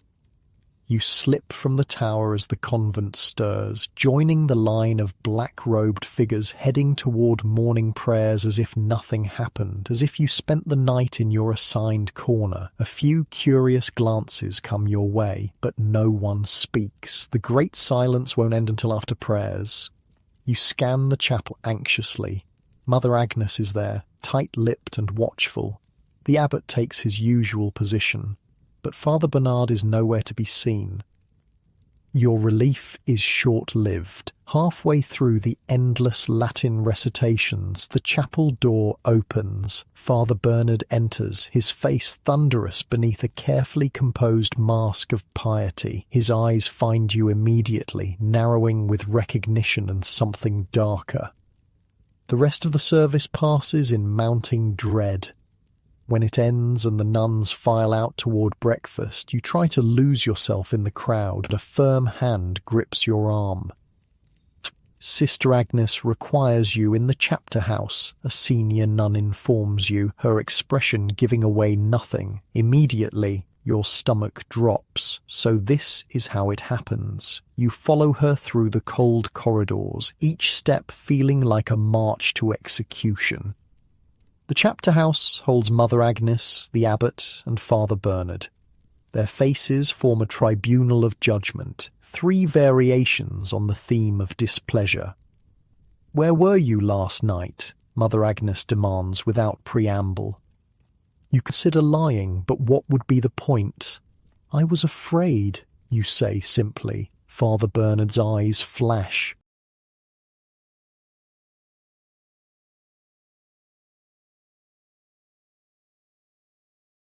Afraid? Of what, precisely? The words stick in your throat. How do you accuse a priest to his face, especially with his allies beside him? "I was concerned about the expectations following my pardon." Mother Agnes looks confused, but something passes between the abbot and Father Bernard, a look of understanding tinged with annoyance. "Father Bernard graciously intervened on your behalf," the abbot states coldly. "Your gratitude should be boundless." "My gratitude is sincere," you manage, "but my vows are sacred." Another look between the men. Father Bernard's lips curve in what might appear to be a benevolent smile to anyone who hadn't heard his whispered demands in the archive. "Such devotion to your vows is commendable," he says smoothly, though selective. "You didn't hesitate to break rules about leaving your quarters or distributing convent resources. He has you there, and he knows it." Mother Agnes looks increasingly suspicious, her gaze darting between you and Father Bernard. "Since the girl seems confused about her obligations," the abbot says finally, "perhaps a period of reflection is in order, a day in the chapel contemplating the meaning of gratitude and obedience. It's a compromise, not the 10-day fast originally prescribed, but not complete freedom either, and crucially it keeps you in the public space of the chapel, not alone with Father Bernard." "I shall oversee her contemplation personally," Father Bernard offers. "As her spiritual advisor in this matter, your blood turns to ice." "That won't be necessary," the abbot replies, surprising you. "Mother Agnes will arrange appropriate supervision." Is it possible the abbot understands exactly what's happening? His expression gives nothing away, but his intervention seems deliberate. Father Bernard's smile tightens almost imperceptibly. "As you wish, though I had hoped to discuss certain theological matters with the novice." "Perhaps another time," the abbot says firmly, "when her mind is properly focused on her duties. You're dismissed to the chapel, where you'll spend the day kneeling in prayer under the watchful eye of whichever nun Mother Agnes assigns." As you leave, you catch a final glance from Father Bernard, a look that promises this matter is far from settled. Sister Hildegard from the scriptorium is your appointed guardian for the day. She sets you to copying passages about obedience from various religious texts, occasionally checking your work, but otherwise leaving you in peace. It's a far gentler punishment than you expected. During a brief moment when Hildegard steps out to speak with a passing nun, Beatrice slips into the chapel. "Are you all right?" she whispers urgently. "Did he find you?" "No," you whisper back, "but he's angry and persistent." Beatrice's face is grim. "He always is. He visits twice yearly, always leaves broken girls in his wake." The confirmation that this is a pattern, that the senior nuns know about it, leaves you cold. Does no one stop him? "Who would believe us over him? He's the bishop's right hand." Her voice drops even lower. "Just avoid being alone. He leaves tomorrow after Vespers." She's gone before Hildegard returns, but her warning echoes in your mind. Just one more day to survive, one day of vigilance, of never being isolated, of sticking close to others. The day of contemplation passes slowly. Your knees ache from hours of kneeling, your hand cramps from endless copying. But these physical discomforts are nothing compared to the constant anxiety, the feeling of being hunted. Evening comes. Then night. You return to the dormitory with the other novices, positioning yourself in the middle of the group rather than your usual corner. Safety in numbers. Mary gives you a questioning look but doesn't speak. The great silence has begun. Sleep comes fitfully, every small sound jolting you awake. The night stretches endlessly, the darkness playing tricks on your exhausted mind, but morning eventually arrives without incident. Perhaps you think as you join the line for morning prayers, you've escaped. Perhaps Father Bernard has decided you're not worth the trouble. Perhaps the abbot's intervention was more effective than you realized. These hopeful thoughts sustain you through morning prayers, through breakfast, through the work assignment that follows, sorting newly harvested herbs in the infirmary with Beatrice. He was asking questions about you, Beatrice murmurs as you work side by side. To the younger nuns, which ones were your friends, where you go during free periods. Your momentary optimism evaporates. He's not giving up. No, but he's running out of time. Noon meal, afternoon prayers, then he departs. She hands you a small bundle of dried lavender. Stay where others can see you, always. You follow her advice religiously, never allowing yourself to be alone, always within sight of multiple witnesses. The noon meal passes without incident. Afternoon prayers begin. Father Bernard is there, his pious exterior firmly in place, though his eyes follow you with undisguised intent. When prayers end, the nuns file out toward their afternoon duties. You position yourself deliberately in the middle of the group, surrounded on all sides.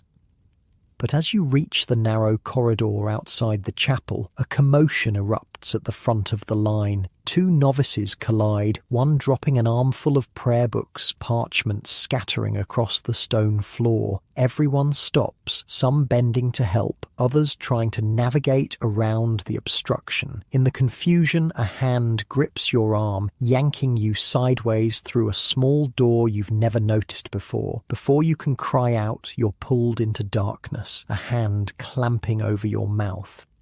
Clever girl, Father Bernard's voice hisses in your ear, making me work for what's owed. The door closes, shutting out the sounds of the corridor. You're in some kind of storage room, small, windowless, smelling of dust and old candle wax. Your heart pounds so hard you think it might burst. "Please," you manage when he removes his hand. "Father, this is wrong." "Wrong?" He laughs softly. "I saved you from starvation, from punishment. A fair exchange is all I seek." You try to move toward the door, but he blocks your path. In the dim light filtering through cracks, his face looks almost demonic, desire twisting his features into something inhuman. "I took vows of chastity," you say, trying to appeal to whatever religious feeling might remain in him. "Before God." "God understands necessity," he replies, "and power. Who do you think they'll believe? A visiting priest honoured by the bishop himself, or a troublemaking novice who was caught stealing and breaking rules? He's right, and you both know it. Even if you screamed, who would help you? Mother Agnes would probably consider this a fitting punishment. The abbot has already shown his willingness to look away. Please," you try once more. "I beg you." Something in your tone makes him pause. For a moment, you think perhaps some shred of conscience has reached him. Then his hand shoots out, gripping your throat, pushing you against the wall. "Begging is good," he says, his voice thick. "Continue with that." What follows is both exactly what you feared and somehow worse. Your pleas fall on deaf ears. Your struggles are easily overpowered. Your vow of chastity is taken from you, not given. When it's over, he straightens his robes as if nothing unusual has occurred. You remain on the floor, body aching, spirit shattered. Our business is concluded, he says calmly. Unless you'd prefer the original punishment, 10 days can be arranged. You say nothing, can't find words in the hollow place that was once your mind. Wise choice. He moves to the door, then pauses.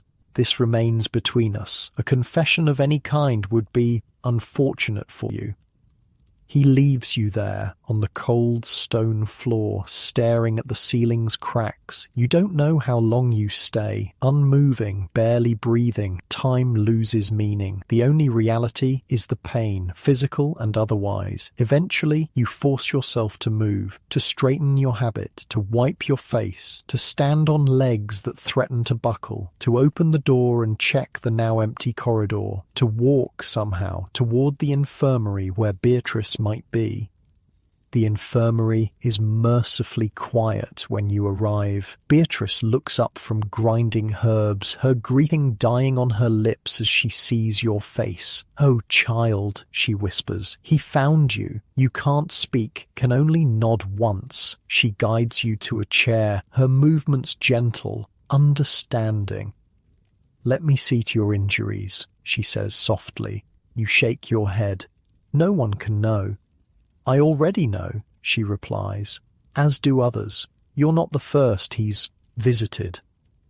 The confirmation that this is a known pattern, that it's happened before to other girls, breaks something in you. Tears come for the first time, hot and silent. Beatrice treats your visible injuries with herbal salves, then prepares a steaming cup of something bitter-smelling.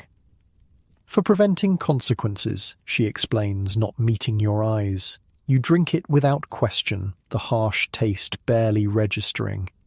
"He's leaving today?" "Yes. Until autumn." She squeezes your hand. "You survived. Remember that. Survived." The word feels hollow. Is this survival, this emptiness, this violation, this betrayal of everything sacred? "How do I face them all?" you ask, voice barely audible, knowing some of them know, some of them allowed it. Beatrice sighs heavily, the same way we all do, one prayer at a time, one day at a time. You miss afternoon work, remaining in the infirmary under Beatrice's protection. By evening prayers, Father Bernard has indeed departed, taking his fine robes and predatory smile to the next convent on his circuit. The abbot makes no mention of your absence from work, perhaps understanding more than he acknowledges.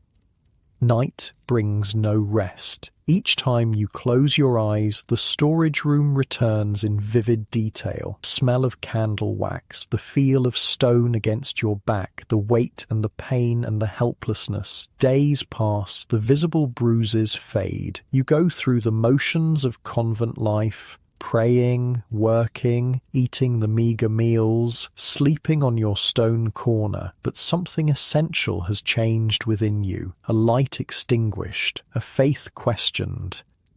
2 weeks after Father Bernard's departure, the first signs appear. Morning sickness that you initially mistake for a stomach ailment. Beatrice notices during work in the infirmary, her experienced eyes seeing what you're desperate to deny. "When was your monthly bleeding last due?" she asks quietly when no one else is near. You try to remember, to count backwards through days that have blurred together in misery. Before he came. It should have arrived by now. Beatrice's face shows no surprise, only resignation. "There are methods," she says carefully, "herbs that might help, but they're dangerous and considered grave sin." The choice she's offering registers slowly. End a pregnancy through forbidden means, risking both physical danger and spiritual condemnation, or allow it to continue and face certain discovery. "I can't," you whisper, unsure whether you mean you can't terminate it or can't bear to continue. Either way, they'll know. Yes, Beatrice agrees sadly. Eventually, they will. The knowledge sits heavy between you. There are no good options, no path that doesn't lead to more suffering. For now, you can hide your condition, but soon enough, your body will betray you. What happens to nuns who become pregnant? You ask, though you suspect you already know. Beatrice's eyes turn distant. They're cast out, declared corrupt, spiritually defiled. The children, if they survive birth, are taken by the church. And if I told them the truth about Father Bernard? Her laugh holds no humour. They would say you tempted him, that you're lying to cover your own sin, that the devil works through you. So there's no justice. Not in this world, Beatrice says softly. Perhaps the next.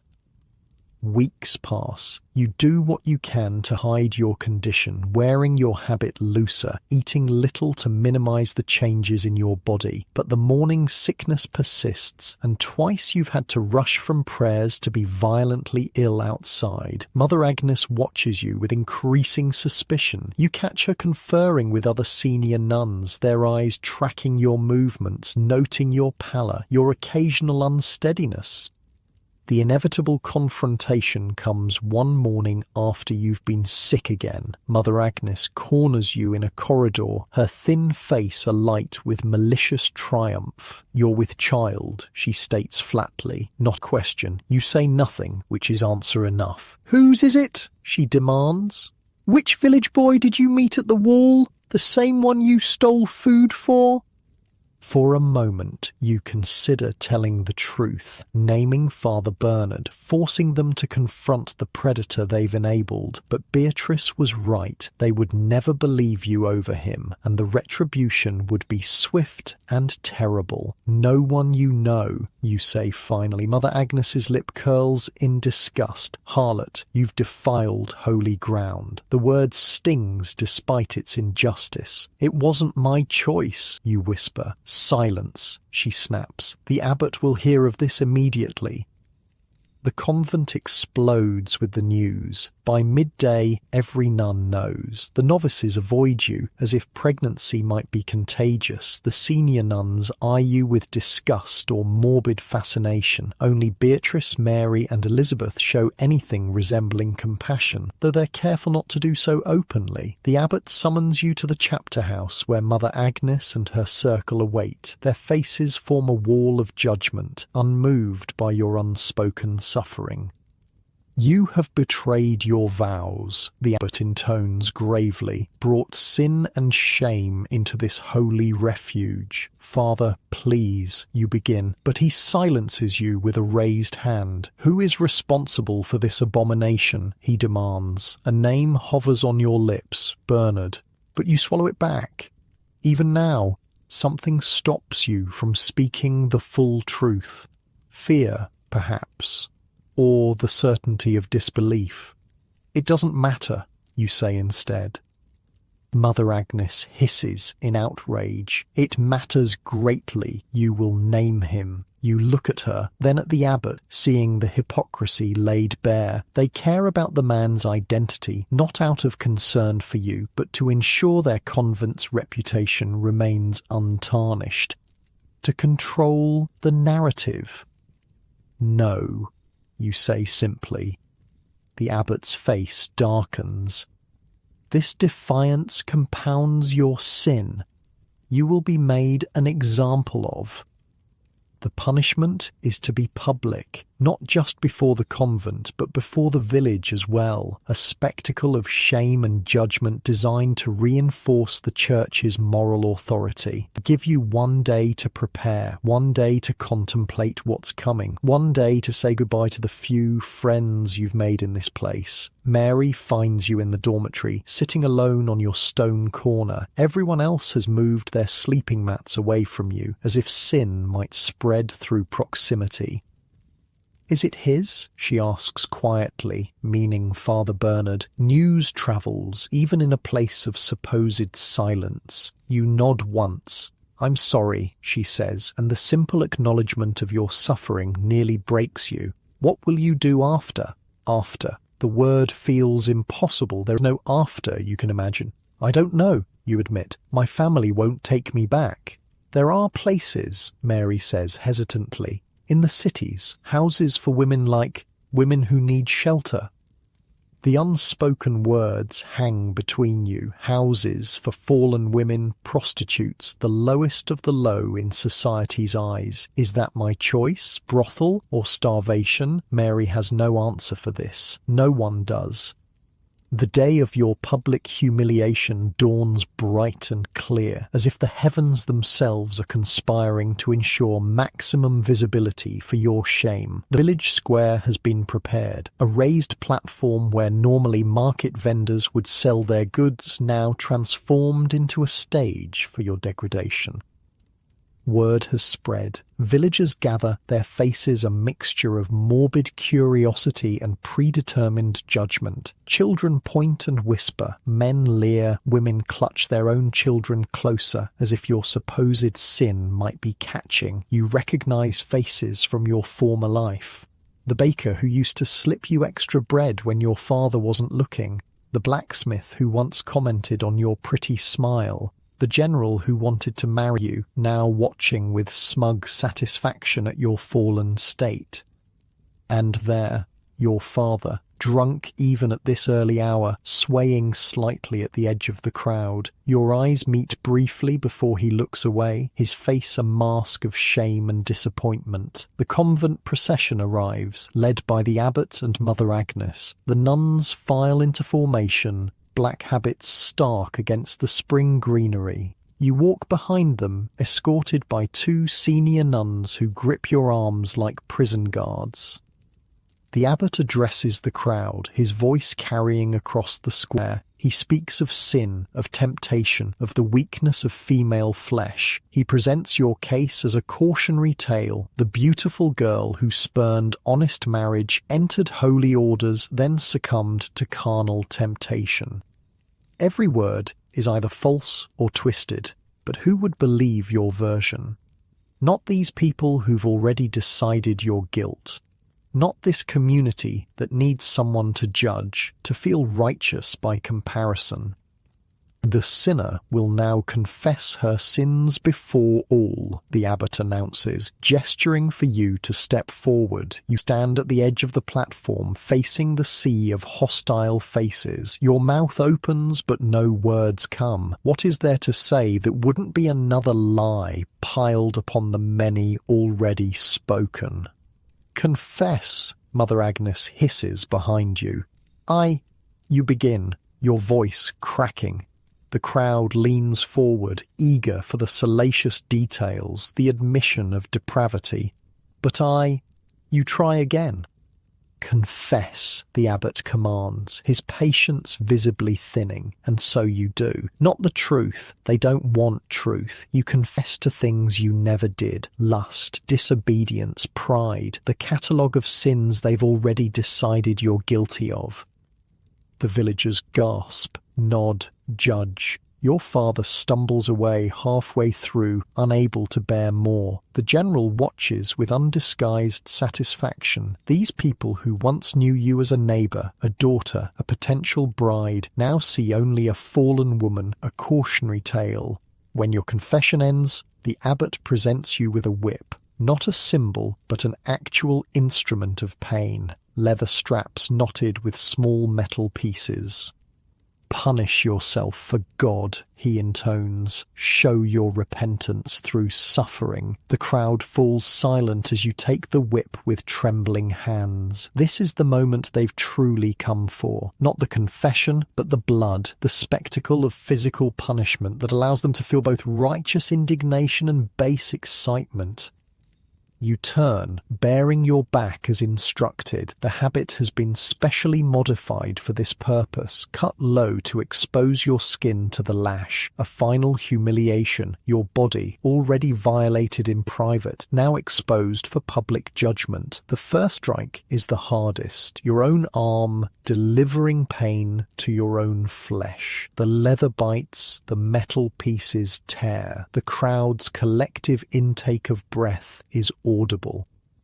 Again and again, each stroke leaving lines of fire across your skin. Blood seeps into the rough fabric of your habit. The physical pain blurs with the emotional, creating a storm of agony that almost separates you from yourself. How many times must you strike? No one has said. You continue until your arm can barely lift the whip, until your legs tremble on the verge of collapse. Only then does the abbot step forward, taking the bloody instrument from your hand.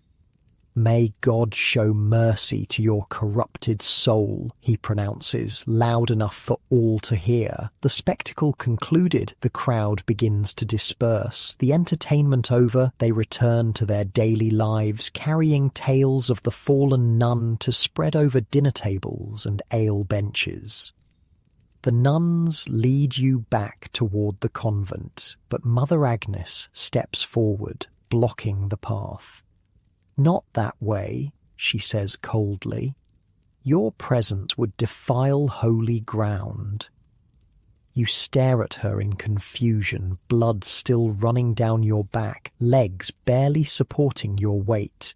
"You are cast out," she continues, satisfaction evident in her thin smile. "Banished. You will not set foot in the convent again." The reality of your situation crashes over you. Not just humiliated, but homeless. Not just punished, but abandoned. With nothing but the clothes on your back, now torn and bloodied, and the unwanted life growing inside you. "Where am I to go?" you ask, your voice a rasp. "That," says Mother Agnes, "is no longer our concern." The nuns turn as one, a black tide receding, leaving you alone in the village square. Blood drips slowly onto the dirt beneath your feet. The last stragglers among the villagers avoid your gaze, hurrying past as if misfortune might be contagious.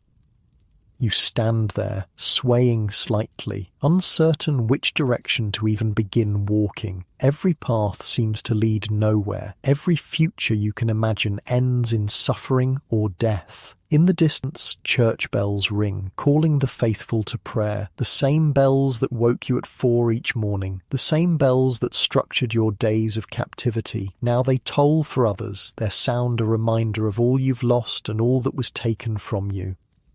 You take one step, then another, away from the convent, away from the village that watched your humiliation with hungry eyes, away from the father who sold you for ale money and couldn't even bear to watch your punishment to its end. Where you're going, you have no idea, but standing still means death. So you keep moving, one painful step after another, into an uncertain future.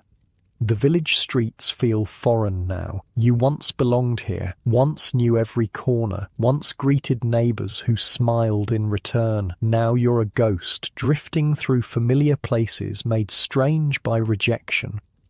Your back throbs with each step, the wounds from the public whipping still fresh and untreated. Blood has dried in stiff patches on your habit, the only clothing you possess. Your shaved head has grown out just enough to cover your scalp with dark fuzz, marking you clearly as a former nun. There's no hiding what you are. Night approaches. You have nowhere to go. Your father's house is technically closest, but the memory of his face in the crowd, the shame and disgust before he turned away, tells you all you need to know. Still, what choice do you have? Sleep in the street like a dog? The small house looks just as you remember it. Smoke curls from the chimney. Light flickers in the single window. You hesitate at the door, hand raised to knock, courage faltering. Before you can decide, the door swings open. Your father stands there, swaying slightly, eyes widening in shock at the sight of you. You, he says, the single word heavy with accusation. "What do you want?" "Father," you begin, voice cracking. "I have nowhere to go. Please." He studies you, gaze lingering on your bloodied back, your simple habit, the slight swell of your belly barely visible beneath the loose fabric.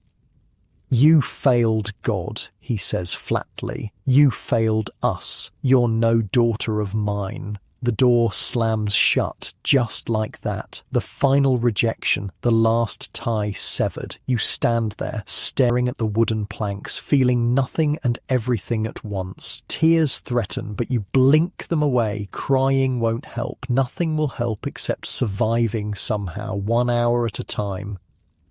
Night deepens around you as you wander the village outskirts. The spring air holds a chill that seeps into your bones, made worse by hunger and exhaustion. Eventually, you find yourself at the edge of a field, an old barn standing dark against the starry sky. The barn door creaks as you push it open. Inside smells of hay and animals, not entirely unpleasant after months of stone and incense. You collapse in a corner, burrowing into loose straw for warmth, your body finally surrendering to exhaustion. Morning comes too soon, announced by the farm's rooster and the sound of approaching footsteps. You scramble upright, hay sticking to your blood-crusted habit as the farmer pushes open the barn door. His surprise at finding you quickly turns to anger.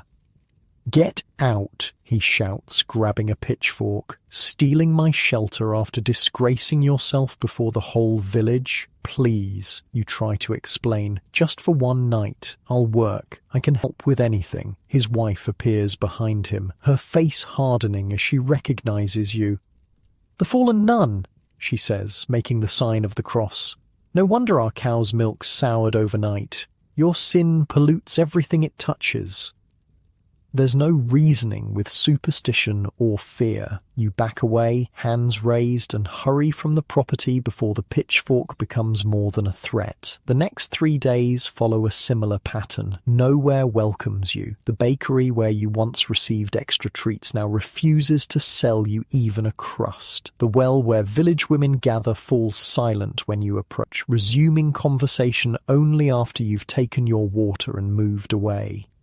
Hunger becomes your constant companion. Your pregnant body demands nourishment that you can't provide. You resort to searching through kitchen scraps tossed behind houses, competing with stray dogs and rats for anything edible. On the 4th night, rain drives you to seek shelter beneath the overhang of the tavern roof. You huddle against the wall, trying to become invisible as patrons come and go. Snatches of conversation reach you, including your own name mentioned with scorn and crude jokes.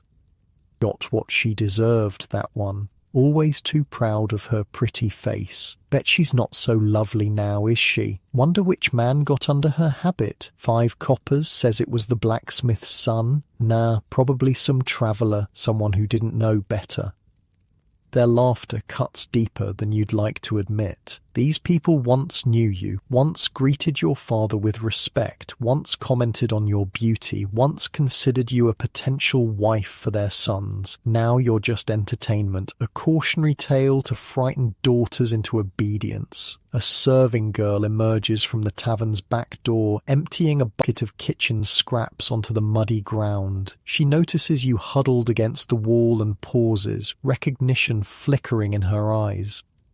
"Are you hungry?" she asks quietly, glancing back to ensure no one watches. You nod, pride long abandoned. She reaches into her apron pocket and pulls out a small chunk of bread, slightly burned on one edge. "Cook was going to throw it out anyway," she explains, pressing it into your hand. "Thank you," you whisper, already breaking off a piece to put in your mouth. The bread is still warm, the first proper food you've had in days. "I can't help more," she says apologetically. "They'd sack me if they knew." "This is enough," you assure her, savouring each crumb. "Truly," She hesitates, then adds, "Try the manor house up the North Road. They're looking for kitchen help. They don't ask many questions if you're willing to do the worst jobs." With that small kindness, she disappears back inside, leaving you with renewed hunger once the bread is gone, but also with something almost like hope. The manor house sits on a low hill overlooking the village, home to a minor lord whose name you've heard but whose face you've never seen. Stone walls surround it, a statement of power in a world of wooden dwellings. The kitchen entrance, your destination, lies around back, marked by wood smoke and the smell of roasting meat that makes your stomach clench painfully. The kitchen hums with activity when you arrive. Servants rush about preparing the day's meals, paying little attention to a ragged figure at the doorway. Eventually, a large woman with flour-dusted arms notices you. "What do you want?" she demands, hands on hips. "We've no scraps to give away." "I heard you need help," you reply. "I can work. Any task." She looks you up and down, taking in your blood-stained habit, your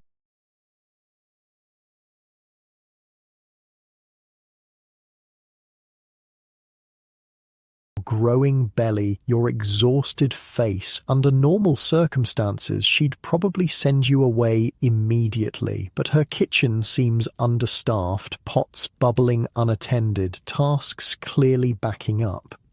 "Can you scrub?" she asks, finally. "Yes, anything." She snorts. "We'll see about that. Come in then, before you scare the quality with your appearance."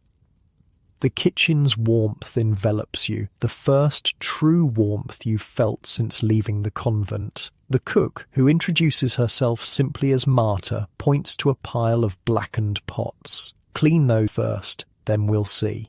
You tackle the task with energy born of desperation. Months of scrubbing convent floors on your knees have given you unexpected preparation for kitchen drudgery.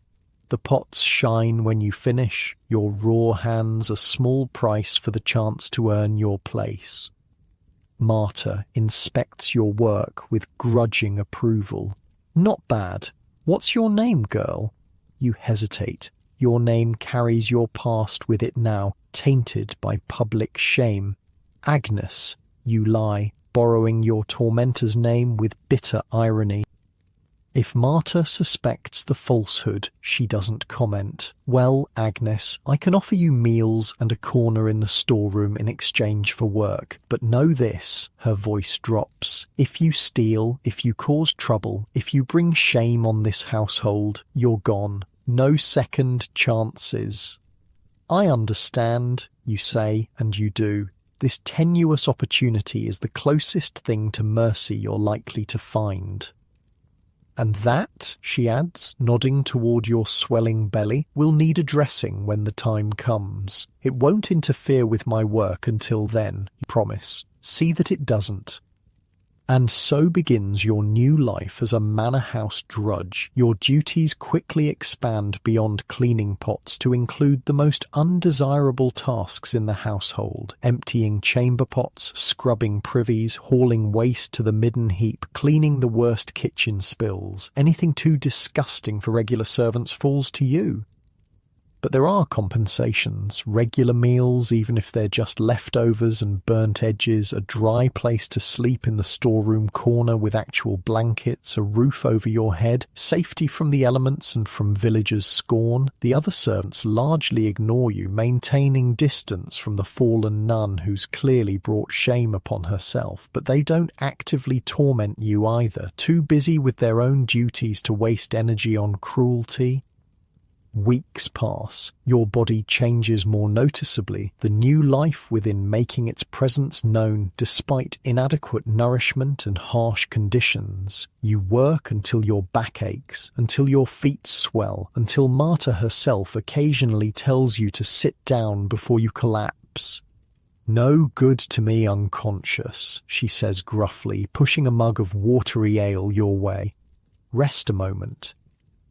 These small kindnesses sustain you. Not friendship, not acceptance, but the bare minimum of human acknowledgement. After what you've endured, even this feels like luxury. Spring advances towards summer. The manor house buzzes with activity as the Lord prepares for visitors. Nobles from nearby estates gathering for some celebration. The work intensifies, every surface needing cleaning, every chamber pot requiring more frequent emptying, every privy demanding scrubbing. You're on your knees cleaning the floor beneath a privy seat when you overhear two serving girls gossiping in the corridor outside. They say there's sickness in the eastern villages, one says, terrible fever, black swellings, most who catch it die within days. Just peasant talk, the other dismisses. There's always some sickness or other. Not like this. My cousin's husband travelled to market there, says whole families are dying, bodies piled in the streets because there's no one healthy enough to bury them. You pause in your scrubbing, a chill running through you despite the summer warmth. Plague. It must be. You've heard tales all your life. Stories of the great sickness that swept through lands far away, killing countless souls. But that was generations ago, or in distant countries. Not here. Not now.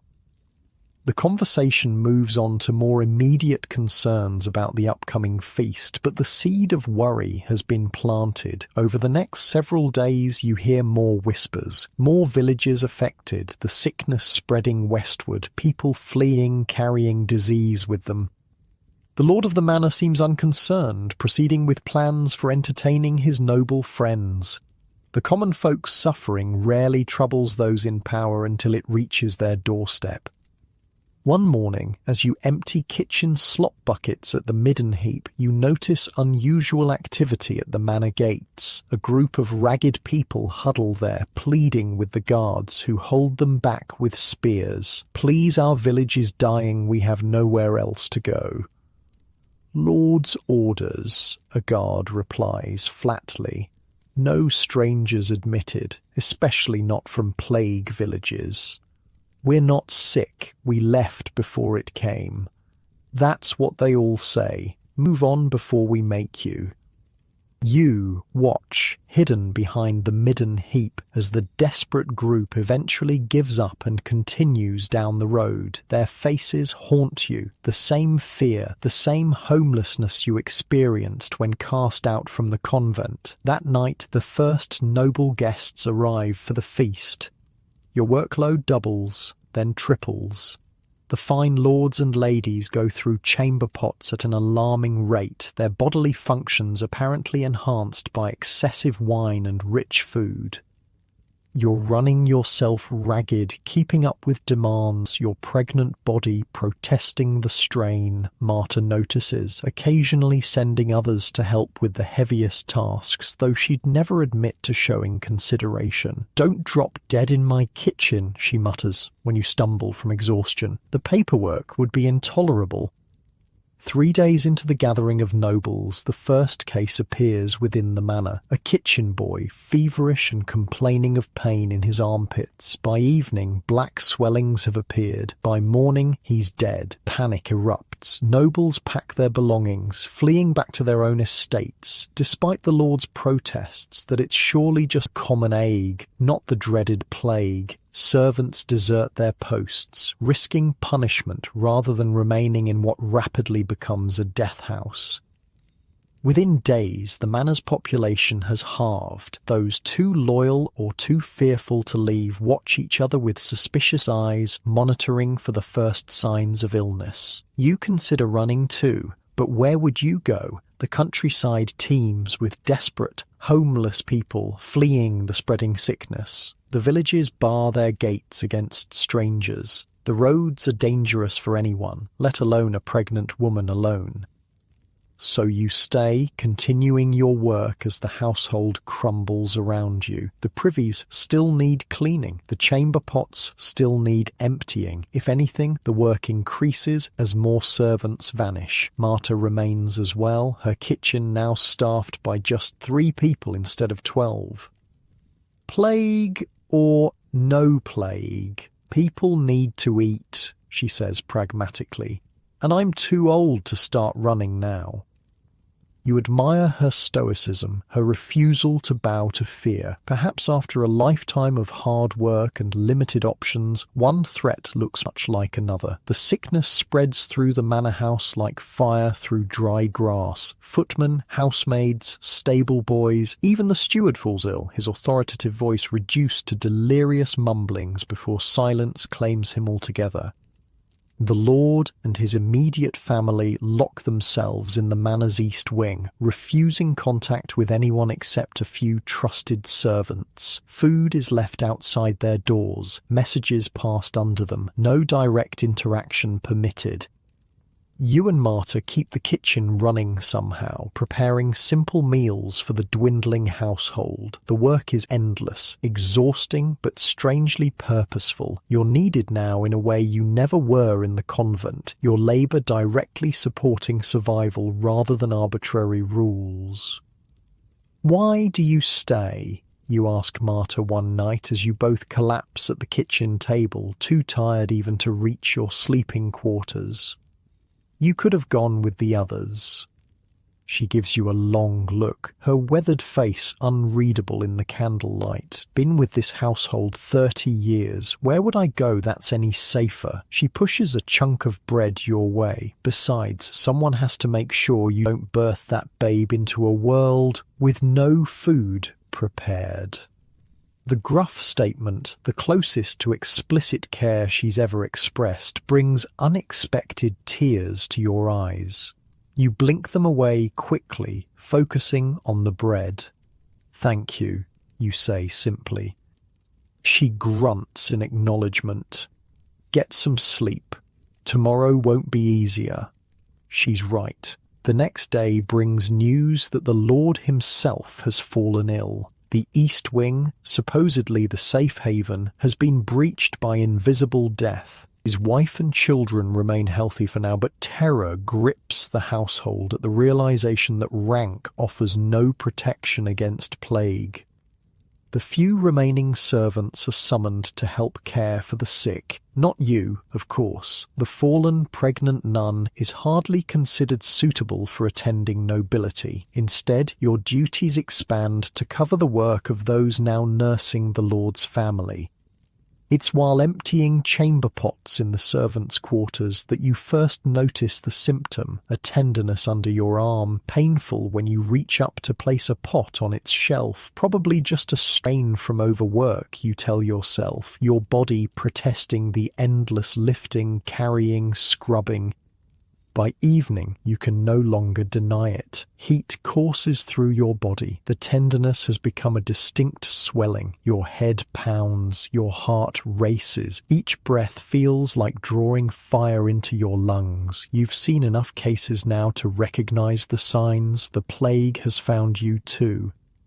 You don't tell Marta. What good would it do? There's no treatment, no cure, just isolation and waiting for death or unlikely recovery. Instead, you retreat to your storeroom corner when your work is done, wrapping yourself in blankets despite the fever burning through you. Sleep eludes you as pain grows throughout the night. The baby moves restlessly within, as if sensing your body's battle. You place a hand on your swollen belly, feeling the kicks against your palm. "I'm sorry," you whisper in the darkness. "I tried to give you a chance."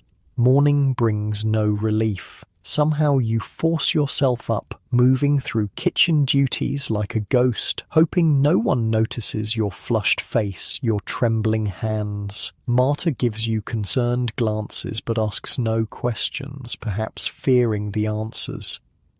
By midday, simply standing becomes nearly impossible. The world tilts and spins around you. The pain under your arm has become excruciating, the swelling now visibly distorting your habit. You're scrubbing the main hall floor when consciousness finally deserts you.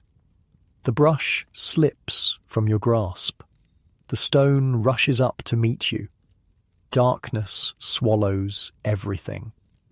You wake to find yourself in an unfamiliar room, lying on an actual bed. Confusion clouds your thoughts until you recognize your surroundings. The manor's sick room, where infected servants are placed to either recover or die, safely away from the healthy. Marta sits beside the bed, her usual stern expression replaced by something almost like concern.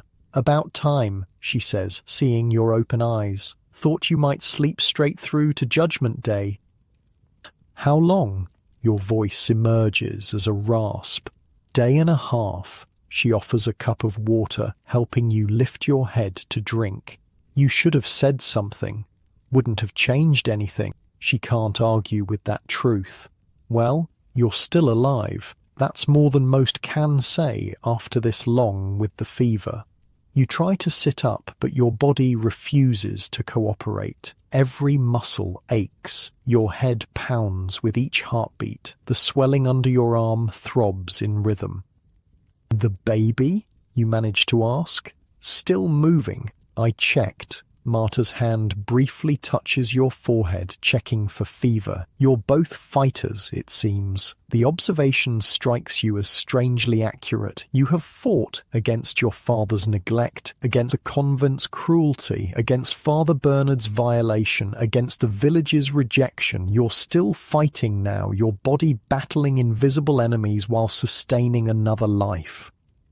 The next few days pass in fevered confusion. You drift between consciousness and delirium, sometimes aware of Marta or other survivors tending to you, sometimes lost in nightmares where Mother Agnes watches you suffer with satisfaction, where Father Bernard lurks in shadows, where your own father turns away again and again. The plague takes its toll on your already weakened body. The fever burns through what little reserves you have. The pain intensifies until you pray for unconsciousness. The baby's movements grow weaker, less frequent.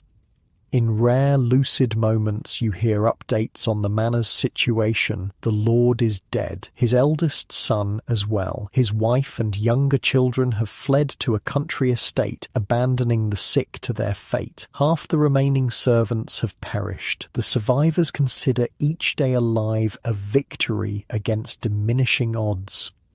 On what Marta tells you is the 5th day of your illness, something changes. The fever breaks during the night, leaving you drenched in sweat but clear-headed for the first time in days. The pain remains but duller, more distant. The swelling has begun to recede. You might actually survive this, Marta says the next morning, genuine surprise in her voice. Most don't, you know, especially not in your condition. Hope feels dangerous, a luxury you've learned to live without, but your body tells a different story. Strength gradually returns. The fever doesn't come back. The swelling continues to shrink. The baby resumes its vigorous kicking, as if making up for lost time. Within a week, you're able to sit up, then stand, then slowly resume light duties. The manor house has become a shadow of itself, rooms closed off, furniture covered, most positions vacant, but the core functions continue through the efforts of survivors like you and Marta. What happens now? You ask her one evening as summer begins its transition toward autumn. When the plague passes? She shrugs, her practical nature focused on immediate concerns rather than future uncertainties. Life goes on for those still breathing. The Lord's second son will inherit. New servants will be hired. The dead will be forgotten faster than you'd think. And me? You place a hand on your belly, now large enough to make work increasingly difficult. What happens when Marta's eyes soften marginally? We'll manage. I've delivered my share of babies in my time. Not my first emergency midwifery. Won't be my last. The simple statement, the inclusion of your situation in her plans, feels like more acceptance than you've known since before the convent. Not judgment or disgust. just practical acknowledgement of reality and needs. "Thank you," you say, the words inadequate for the gratitude you feel. "Don't thank me yet," she replies with grim humour. "Childbirth's no picnic in the best circumstances. In times of plague, with your body still recovering," she shakes her head. "Save your thanks for when you're both still alive afterward." Her bluntness doesn't frighten you. After all you've endured, the prospect of pain holds little terror. What truly frightens you is what comes after. Raising a child in a world that's already rejected you both, finding a way forward when all paths seem blocked. But that's a fear for tomorrow. For now you have survived plague, starvation, and homelessness. You have found a sort of sanctuary, tenuous though it may be. You have people like Marta who see you as human despite your supposed sins. It's not much, but after months of loss and suffering, even this small foothold in life feels like victory. Autumn arrives with red gold leaves and cool mornings. In normal times, the manor would buzz with harvest preparations, the kitchen storing food for winter, servants airing heavy blankets and stoking larger fires. But these aren't normal times. The plague has transformed everything. The village below the manor lies half empty, doors marked with crosses, windows shuttered. The fields stand partly harvested, crops rotting where there aren't enough healthy bodies to gather them. The roads see more funeral carts than traders' wagons. You've regained enough strength to resume most duties, though your advancing pregnancy limits what you can physically manage. 7 months along now, your body a strange contradiction, creating life while surrounded by death. The manor's population has stabilized at about 1/3 of its original size. Those who survived the first wave of illness seem somewhat protected, though no one knows why. New cases still appear occasionally, but far fewer than before. Marta rules the kitchen with the same iron discipline despite reduced circumstances. People still need to eat, remains her mantra, but even her practical nature can't ignore the world crumbling around you. More refugees at the North Gate, she tells you one morning as you knead bread dough. Whole family this time, children too. The manor has become a beacon for the desperate, people fleeing villages where plague has taken most residents. They come seeking shelter, food, safety. Most are turned away by the few remaining guards, following standing orders from the absent lady of the house. Will they let them in? You ask, though you already know the answer. Marta snorts. What do you think? Lady's orders stand. No outsiders.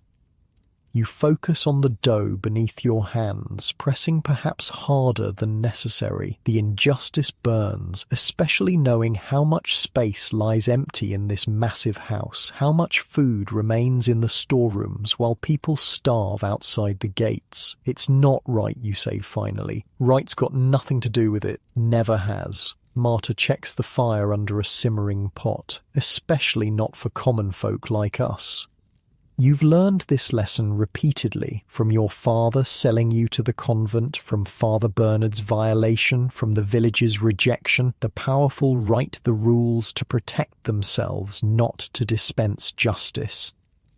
Later that day, carrying kitchen slops to the midden heap, you detour slightly to pass near the north gate. The refugee family still waits there, huddled against the stone wall. A mother, father, and 3 small children, their possessions reduced to a single cart. The youngest child cries weakly, a sound that twists something in your chest. The guards keep their distance, spears held ready as if poverty and desperation might be contagious. You recognize one, William, a young man who occasionally brings game to the kitchen. They're still here, you ask him quietly, nodding toward the family. William shrugs uncomfortably. Got nowhere else to go, do they? Every village has barred its gates. Every manor follows the same rules. They have children, you point out needlessly. I know. His face shows genuine regret. But orders are orders. Lady says no strangers, especially not from plague villages. You study the family more closely. The mother rocks her crying child, face hollow with hunger and worry. The father stands protectively, though he looks barely strong enough to remain upright. The two older children sit silently on the cart, eyes huge in gaunt faces. Are they sick? You ask William. Not that we can see, but that doesn't mean much with plague. Could be carrying it without showing yet. He's right, of course. You know this from bitter experience. Still, watching a family with children turned away to almost certain death feels like another failure in a world already drowning in them. When do you finish your watch? You ask suddenly. William gives you a puzzled look. Sundown. Why? Just wondering. You adjust your grip on the slop bucket. See you at supper. You return to the kitchen, mind working on a plan that's probably foolish but feels necessary nonetheless. The family might indeed carry plague. They might bring death into the manor, but leaving children to starve feels like a sin greater than any the convent accused you of. That evening, after kitchen duties finish, you gather what you can without being obvious. A small loaf of bread, cheese rinds, apple cores, a flagon of watered ale. Nothing that will be missed immediately, nothing that would be served to the quality anyway. Marta watches your preparations with knowing eyes, but says nothing, either in support or condemnation. Her silence feels like permission, or at least acceptance of your decision. I won't be long, you tell her, tucking the food into a cloth bundle. Be careful, is all she says. That child needs you alive. The reference to your unborn baby nearly breaks your resolve. What right do you have to risk its future? But then you think of those hollow-eyed children at the gate, and your path becomes clear again. Twilight provides cover as you slip through the kitchen garden, taking a rarely used path that circles toward the north gate. William's watch has ended, replaced by an older guard who's known for dozing at his post. Even so, you stay hidden among shadows, moving slowly to avoid drawing attention.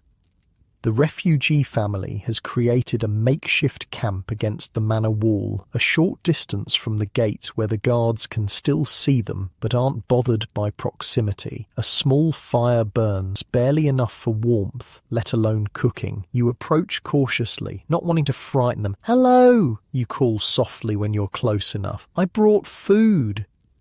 The father leaps up, grabbing a stick, their only weapon. The mother clutches her children closer. Fear and suspicion replace the earlier desperation in their faces. "I'm from the manor kitchen," you explain, keeping your distance and holding out the bundle. "Not much, but it might help." Suspicion gradually gives way to desperate hope. The father lowers his stick, approaching cautiously to take the offered bundle. "Why?" he asks simply, the first word any of them has spoken to you. So many possible answers, because once you were hungry too, because no child deserves starvation, because whatever sins adults commit, children bear no guilt, because somewhere, despite everything, you still believe helping others matters, because someone once helped me, you say finally, when no one else would.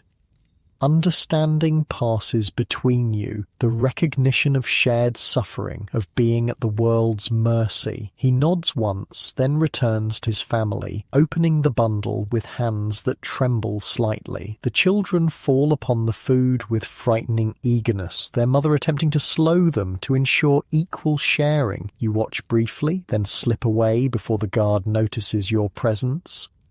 This becomes your new routine. By day, you work in the kitchen, gathering scraps and leftovers without attracting notice. By evening, you deliver what little you can to the family at the gate. It's never enough. Barely sustenance, but it keeps them alive. 4 days pass this way. The family remains at the gate, though other refugees have given up and moved on, seeking shelter elsewhere before winter arrives. You learn their names: Edith the mother, John the father, and the children Ellen, Peter, and baby Alice. They fled their village after half the population succumbed to plague, including John's parents and brothers. On the fifth evening, you arrive with your usual bundle to find chaos. Baby Alice has developed fever, the guards have backed further away, crossing themselves and muttering about plague. Edith rocks her wailing infant, tears streaming down her face. How long? You ask, keeping a cautious distance yourself. Surviving plague once doesn't guarantee immunity, as the manor has learned with several reinfections. Since midday, John answers, his voice flat with despair. Started with fever, now she won't nurse. You know what this means, what likely comes next. The familiar progression of plague symptoms, fever, pain, swellings, death. You've seen it dozens of times now. You should take the others and go, you tell him quietly. Find somewhere to wait out the sickness. He shakes his head. We stay together. All of us. It's suicide, almost certainly. If baby Alice has plague, the others will likely contract it too, especially in such close quarters. But you understand his choice. What future do Ellen and Peter have alone if their parents abandon their sister and flee? You return to the manor, heart heavy with the knowledge that your small mercies have likely only prolonged inevitable suffering. The kitchen feels stifling despite the cool evening, Marta's concerned gaze following your movements. The baby's sick, you tell her simply. Fever, she nods, requiring no further explanation. Nothing to be done then, but that night, lying on your storeroom pallet, your own child active within, you can't accept that fatalism. There must be something, some way to help, even if it can't prevent the inevitable. The next morning brings news that changes everything. The lady of the manor, with her surviving children, will return within days. Preparations must begin immediately to make the house suitable for their arrival after months away. All hands needed, the steward announces to the assembled household. Every chamber cleaned, every surface scrubbed. Nothing must remind the lady of the sickness that took her husband and son. The timing couldn't be worse. Baby Alice's condition has worsened, according to Marta, who checked while collecting eggs from the henhouse near the north gate. The swellings have appeared, the unmistakable sign of plague. The family needs help now more than ever, but your duties will keep you fully occupied within the manor, or perhaps not. The privies need thorough cleaning, the steward continues, assigning tasks. Agnes, that falls to you naturally. You nod, accepting the lowliest job without complaint. The privies are located at the manor's edge, some distance from the main building, offering privacy for their unpleasant function, and crucially, not far from the north gate. As soon as the household disperses to their tasks, you collect cleaning supplies and head for the privies. But instead of beginning work immediately, you continue past them toward the gate, moving quickly while no one watches. The family's situation has deteriorated overnight. Baby Alice lies unnaturally still in Edith's arms, her tiny face flushed with fever. John looks feverish himself now, sweat beading on his forehead despite the cool morning. Ellen and Peter huddle together, watching their sister with terrified eyes.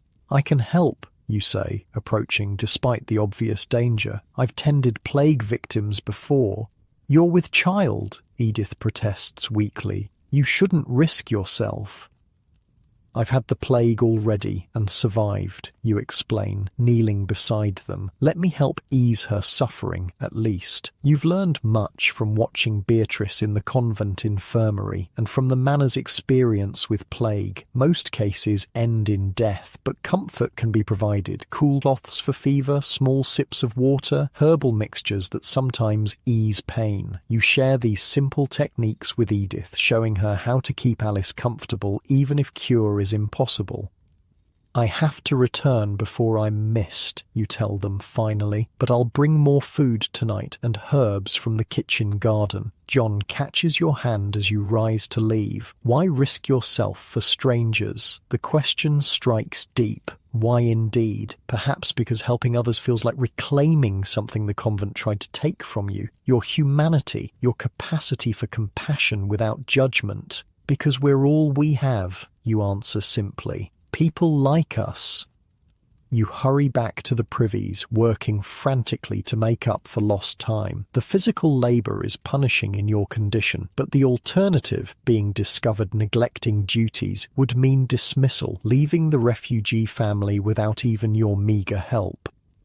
This pattern continues for 3 days. You split your time between manor duties and helping the family, bringing food, herbs, cool water from the kitchen well. Baby Alice neither improves nor dies, hanging in a terrible limbo of fever and pain. John definitely has plague now, the characteristic swellings visible beneath his arms. Edith shows early symptoms, headache, fatigue, fever beginning.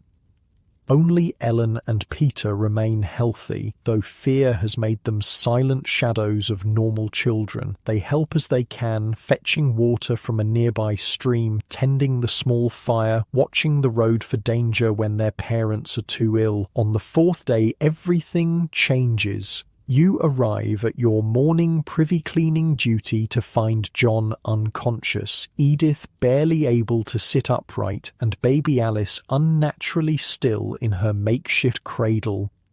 She died during the night, Ellen tells you, her young voice steady in that unnatural way children adopt during crisis. Father won't wake up. Mother can't stand anymore. You check each of them, heart sinking at what you find. John likely won't last the day. Edith might have another day or two. Baby Alice's tiny body is already growing cold. What about you and Peter, you ask, checking them for symptoms. Any fever, headaches, pain under your arms? Both shake their heads, but that means little. The plague often hides before striking. They could be healthy today and fevered tomorrow. A terrible choice faces you. Leave them here to almost certain death, or find some way to bring them into the manor where they might have a chance, however slim. The lady's impending return makes the second option even more dangerous. Discovery would mean instant dismissal at best, possible violence at worst. But looking at these children, Ellen perhaps 8, Peter maybe 5, the choice feels clear despite the risk. Listen carefully, you tell them, decision made. I'm going to help you get inside the manor. You'll need to hide in the old storage room near the kitchen. It's not used now since the household is so reduced. Ellen's eyes widen. Inside the walls? But the guards? We'll go around through the kitchen garden. There's a small gate the cooks use for herbs. It's rarely watched. What about mother and father? Peter asks, his small voice trembling. And Alice? The question breaks your heart. How do you explain to children that they must leave their family behind? They're too sick to move, you say gently. We'll make them comfortable first, bring them water and food. But you two need shelter, safety. Ellen, young but old beyond her years through hardship, understands what you're not saying. They're going to die, aren't they? You can't lie, not about this. Yes, probably soon. I'm sorry. She nods, taking her brother's hand. Then we need to say goodbye first. You give them privacy for this impossible moment, busying yourself preparing John and Edith as comfortably as possible with the limited supplies available. Extra blankets from your own pallet, all the remaining food, a skin of water placed within reach. When the children return, their faces are tear-streaked but composed with that eerie calm crisis creates in the young. Ready? You ask softly. They nod, taking one last look at their parents and baby sister before following you toward the manor's side wall where the kitchen garden provides cover. Sneaking 2 children into a guarded manor would normally be impossible, but plague has changed everything. Half the usual watchmen are dead, those remaining focus on the main gates, rarely bothering with the small gardener's entrance beside the kitchen. Still, your heart pounds painfully as you lead Ellen and Peter through the herb garden, past the henhouse, and finally through the small wooden gate that leads to the kitchen yard. A servant crosses the yard just as you reach the gate, and you freeze, pulling the children into the shadow of the wall until he passes. Almost there, you whisper. The storage room is just past the kitchen. Follow me, and if anyone sees us, let me do the talking. The last stretch feels endless, but finally you reach the small room off the kitchen corridor, once used for surplus supplies, now emptied by months of reduced circumstances. Dusty and plain, but dry, relatively warm, and most importantly, safe from immediate danger. "You'll need to stay quiet," you tell them once the door closes behind you. "I'll bring food when I can, but it might not be regular. If you hear anyone coming, hide behind those barrels." The children nod solemnly, already adapting to their new reality with the resilience only the young possess. "What about your baby?" Ellen asks suddenly, pointing to your swollen belly. "When it comes, will it stay here too?" The innocent question strikes you speechless. In the chaos of helping others, you've pushed aside thoughts of your own impending challenge. Giving birth in a world ravaged by plague, with no family, no real position, no security for your child. "I don't know," you admit finally, "but we'll figure something out. Together." You leave them with promises to return soon, hurrying back to the privies to complete your neglected duties before anyone notices your absence. The work is harder than ever, your back aching constantly now, your body protesting the combination of pregnancy and physical labour.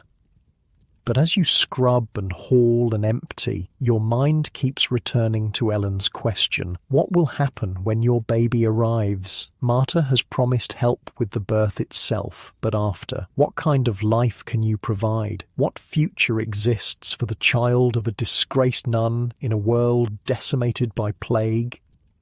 The same questions must have haunted Edith and John as they watched their baby daughter sicken, as they felt the fever rising in their own bodies. What happens to our children when we can no longer protect them? By evening, you're exhausted beyond measure, but your first priority is the children hidden in the storage room. You manage to smuggle bread, cheese, and apples from the kitchen while Marta deliberately looks the other way, her silent complicity a gift you don't question. The children fall upon the food with restrained eagerness, clearly starved.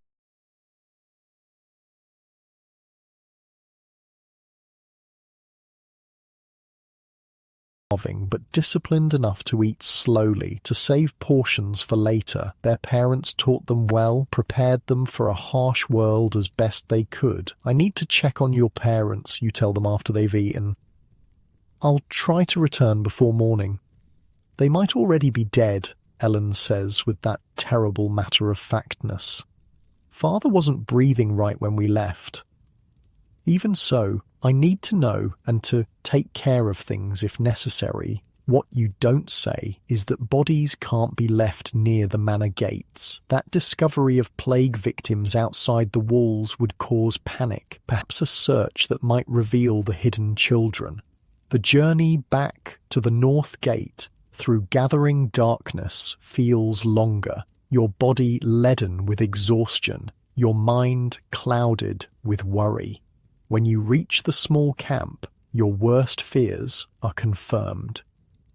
John lies still, eyes open but unseeing, the plague having finished its work. Edith still breathes, but just barely, unresponsive to your voice or touch. Baby Alice's tiny form remains in her makeshift cradle, now stiff with the finality of death. You close John's eyes, arrange his limbs more naturally, and cover him with a blanket. For Edith, you moisten her cracked lips with water, though she shows no sign of awareness. Nothing more can be done here except wait for the inevitable. As you sit beside Edith in the deepening night, your own child moves within, a forceful reminder of life continuing amid so much death. You place a hand on your belly, feeling the strong kicks against your palm. "We'll find a way," you whisper, a promise to your unborn child, to the orphaned children hidden in the manor, to yourself. Somehow, we'll survive this. But as Edith's breathing grows more laboured beside you, as the plague continues its relentless spread through the countryside, as winter approaches with its additional hardships, the promise feels impossible to keep. Yet you've survived the impossible before. The convent's cruelty, the public shame, homelessness, plague itself, perhaps survival itself is the victory in a world where death has become the common language. Edith draws her final breath just before dawn, her face relaxing as suffering ends. You close her eyes, arrange her beside her husband and child, and cover them with the remaining blankets. No proper burial is possible. You lack the strength to dig graves, and calling attention to deaths from plague would endanger the surviving children. This is the reality of plague times. Bodies left where they fall, families separated by death, proper rituals abandoned in favour of survival. The world has changed, perhaps forever. Old rules, old moralities seem to belong to another lifetime. As you make your way back toward the manor in the grey morning light, you accept a truth that's been forming since your expulsion from the convent. The only rules that matter now are those that keep people alive. The only sins that matter are those that harm others. The only virtues worth preserving are compassion, courage, and the willingness to help when it would be easier to turn away. These are the lessons you'll teach your child, and perhaps Ellen and Peter as well, if all of you survive the winter ahead. Not the rigid dogma of the convent, but the flexible human morality forged in suffering and tempered by mercy. Dawn breaks fully as you slip back into the manor grounds, another day of work and worry beginning, but something has shifted within you, a resignation to what cannot be changed and a fierce determination to protect what can still be saved. Winter settles over the countryside like a shroud. Snow blankets the manor grounds, muffling sounds and transforming the plague-ravaged landscape into something almost beautiful. The world goes quiet, as if in mourning for all that's been lost. Your days fall into a rhythm of careful balance, kitchen duties for Marta, cleaning work throughout the manor, and secret care for Ellen and Peter in their hidden room. The children have adapted to confinement with remarkable resilience, keeping silent when others are near, occupying themselves with small tasks you provide, unravelling old rope for new use, sorting dried herbs, mending torn linens. Your body grows heavier with child, movement becoming increasingly difficult. 8 months now, perhaps a little more. The baby is active, strong despite everything. Marta watches your struggle with grudging concern. "You can't keep going like this," she tells you one evening as you massage your aching lower back. "The work's too much in your condition." "What choice do I have?" you ask simply. She has no answer. You both know your position is precarious. The lady of the manor has returned with her surviving children, bringing new servants to replace those lost to plague. Your continued employment depends on usefulness, pregnancy notwithstanding. The lady herself rarely ventures below stairs, her grief for her husband and eldest son keeping her largely confined to her chambers. This isolation has been your salvation, allowing you to maintain the secret of the children and manage your advancing pregnancy without immediate dismissal. But time grows short on multiple fronts. Your body tells you birth isn't far away. The children cannot remain hidden forever. And plague, though slowed by winter, still claims victims weekly. "What will you do when the time comes?" Marta asks one night as you both sit by the kitchen fire, the day's work finally done. With the child, I mean. You've asked yourself this question countless times without finding an answer. "I don't know," you admit. "I can barely plan for tomorrow."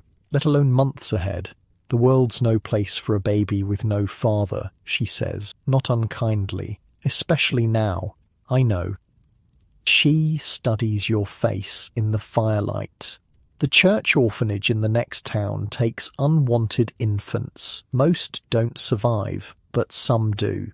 The suggestion feels like a blade between your ribs.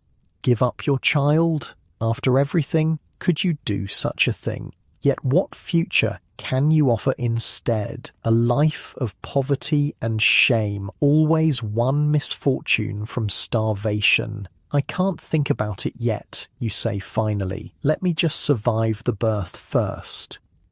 Marta nods, accepting your non-decision. Well, when it comes, I'll help. Not my first birthing. Thank you.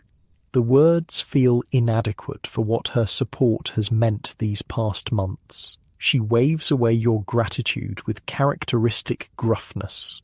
Just don't do it in the middle of bread-making day. Timing matters in a kitchen. Her small joke, rare as gemstones from this stern woman, warms you more than the fire. That night, checking on Ellen and Peter in their hidden room, you find them huddled together beneath blankets, a small candle stub burning beside them. Ellen reads haltingly from a scrap of parchment, part of an old inventory list you brought for her to practice on. "You're improving," you tell her, settling awkwardly on a barrel, your swollen belly making even sitting difficult now. She beams at the praise. Father started teaching me before everything. He said girls should know their letters too, not just boys. He was right. You watch as she carefully folds the precious parchment, treating it like treasure. Your father was a wise man. "When's baby coming?" Peter asks suddenly, eyeing your belly with childish curiosity. At 5, the concepts of pregnancy and birth remain mysterious to him. "Soon," you tell him, "probably before midwinter."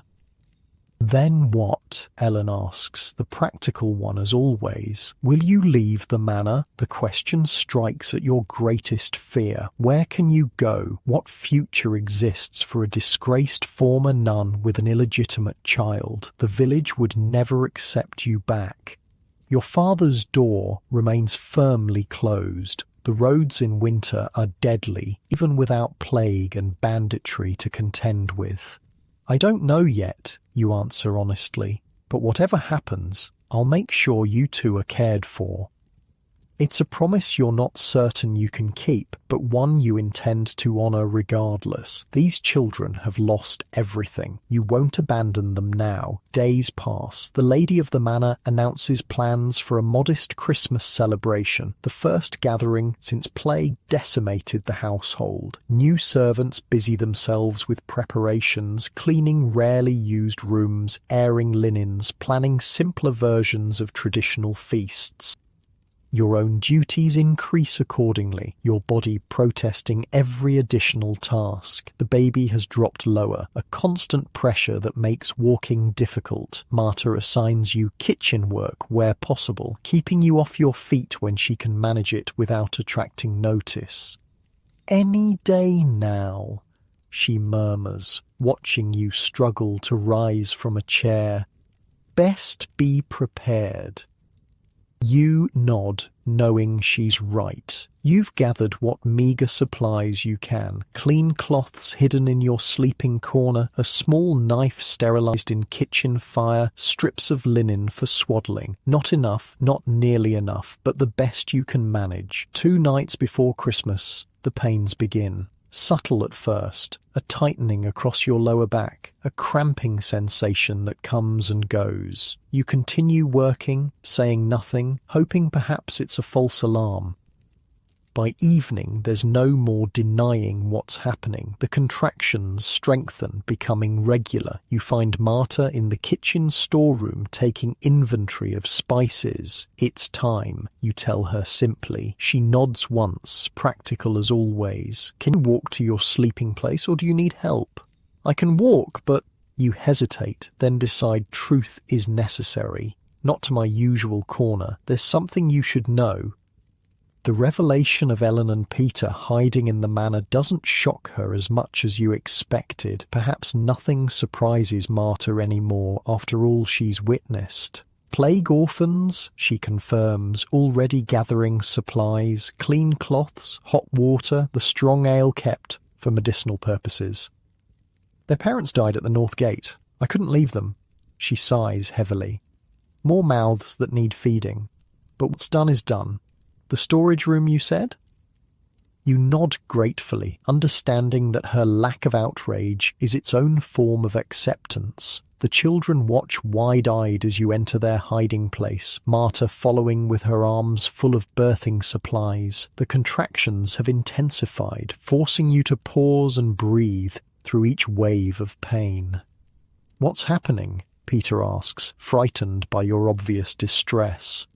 The baby's coming, Ellen explains, her young face serious with premature responsibility. Should we leave? No need, Marta answers for you as another contraction claims your attention. You can help. Fetch that bucket of water, and you boys sit in the corner and stay quiet. What follows is a night of pain beyond anything you've experienced before. Worse than the convent's punishments, worse than public whipping, worse even than Father Bernard's violation. Your body feels torn apart from within, each contraction building on the last until you're certain you'll die from the agony. Marta proves surprisingly gentle despite her gruff exterior. She guides you through the process with experienced hands, telling you when to push, when to rest, wiping your brow with cool cloths. Ellen assists with quiet efficiency, fetching water, holding your hand, offering encouragement beyond her years. You're doing well, Marta reassures as dawn approaches, your strength nearly gone after hours of labour. The head's visible now, not much longer. With the next contraction, you gather your remaining energy, bearing down with every ounce of will left in your exhausted body. Something shifts, releases, and suddenly Marta is holding a squirming, crying infant. A girl, she announces, quickly clearing the baby's mouth and nose. Small, but seems strong. She places the infant on your chest, this tiny person created amid so much suffering. Your daughter's face is red and wrinkled, her cries indignant at being thrust into the cold world. But she's perfect, impossibly, miraculously perfect. Hello, little one, you whisper, counting fingers and toes, marvelling at the miniature perfection of her features. You made it. The afterbirth delivers without complications. Marta cleans both you and baby with practiced efficiency, then swaddles the infant in the prepared linens. What will you call her? Ellen asks, her earlier fear replaced with fascination as she studies the newborn. You haven't thought about names, the practicalities of survival consuming all your attention. But looking at your daughter's face, a name comes to you unbidden.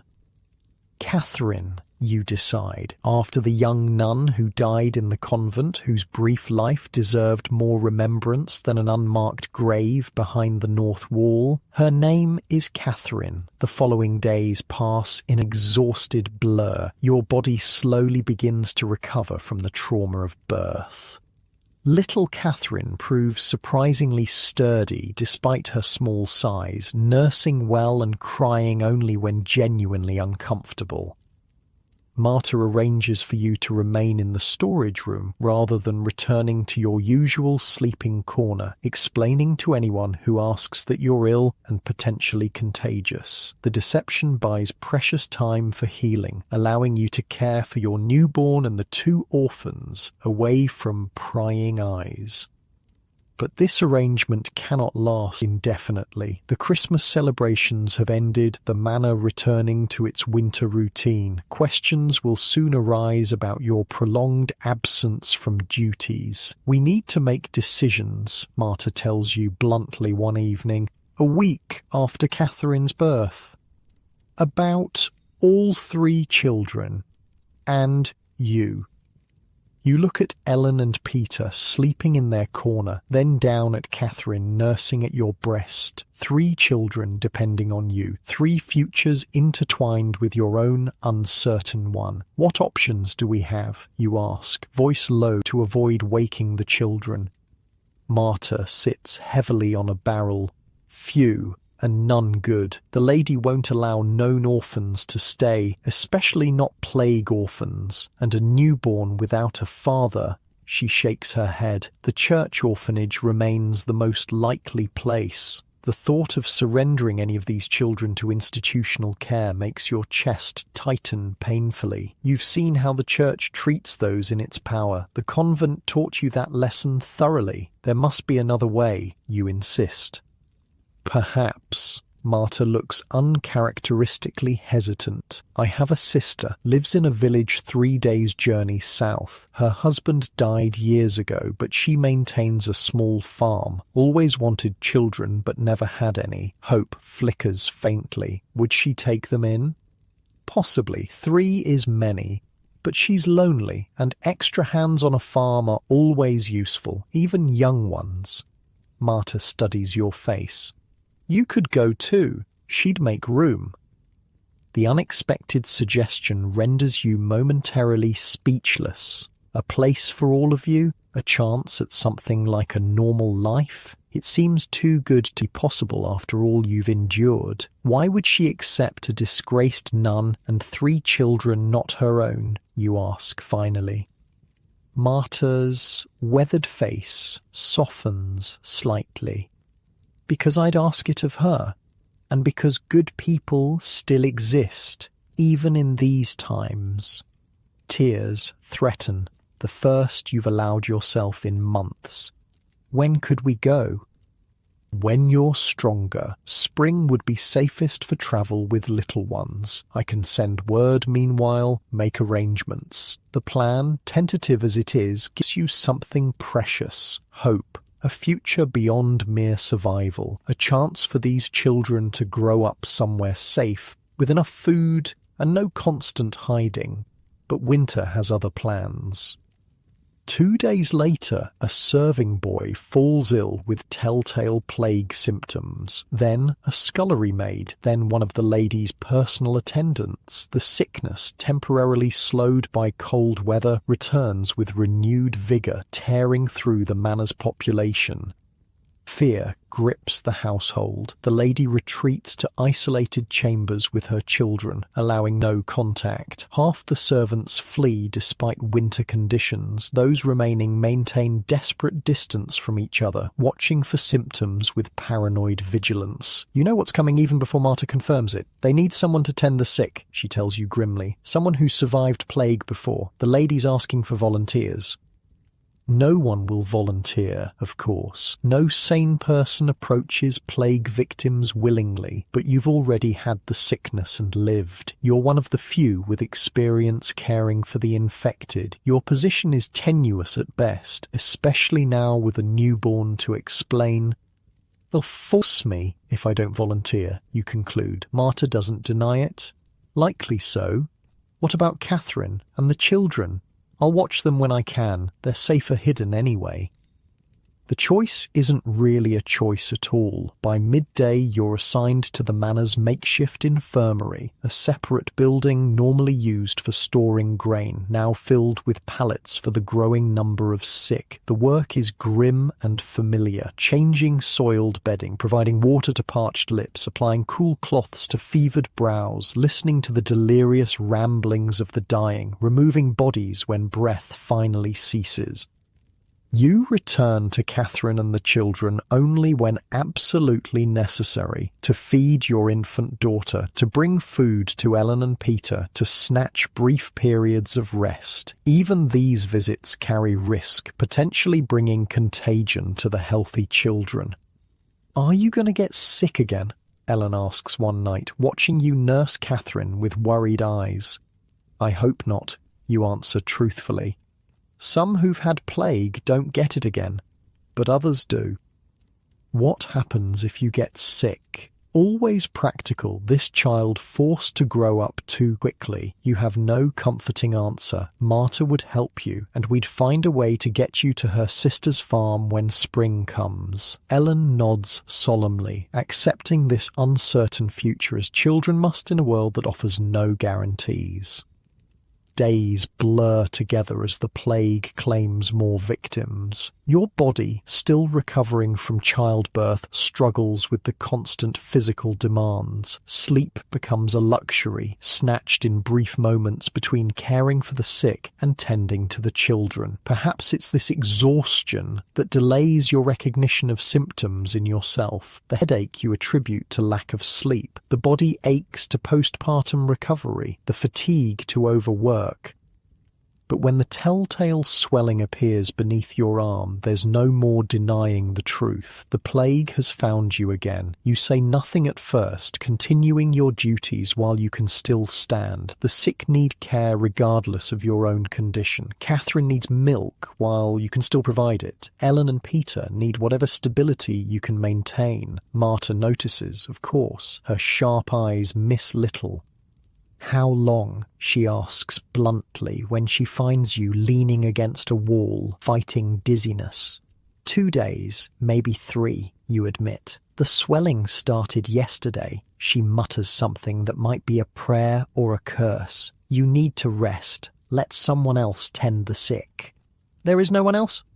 Those healthy enough to work are needed for essential manner functions.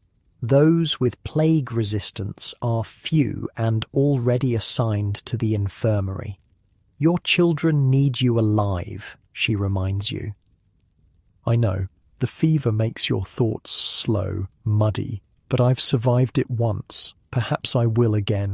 You both know the odds. Second infections are often worse than first ones, especially in bodies already weakened by other stresses. Your survival of plague once was remarkable. Twice would be miraculous.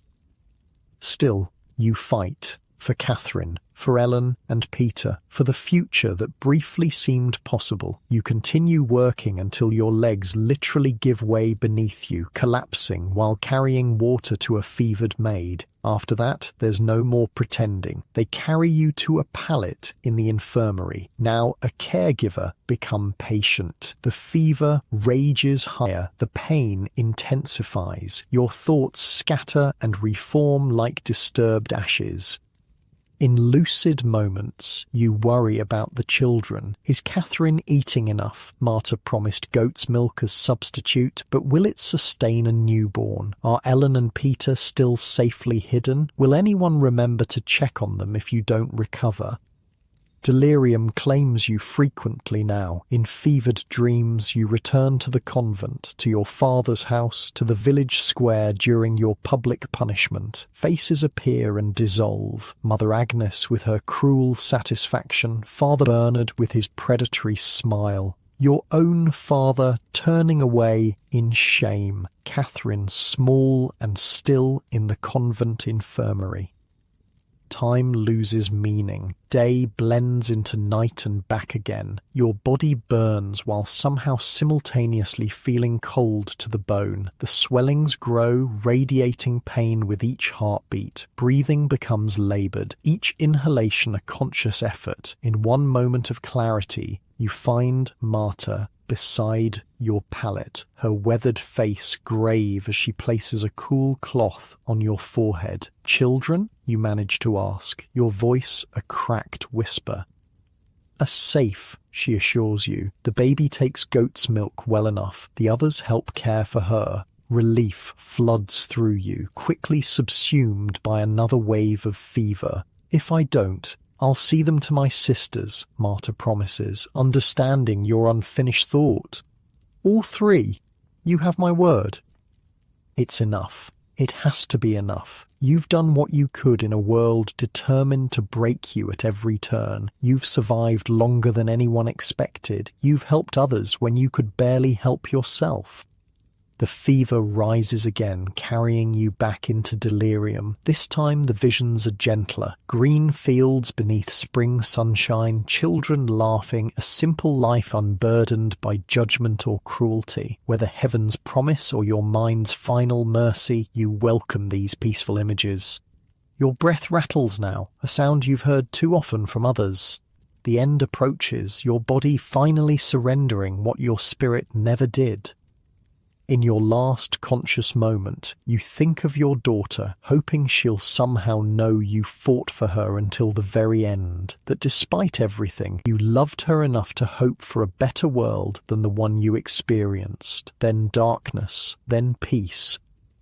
Your body, like so many others, receives no ceremony in death, no prayers are spoken, no grave is dug in the frozen earth. The few remaining healthy servants, overwhelmed by the constant work of disposing of plague victims, add your remains to a cart already piled with disease-ravaged corpses.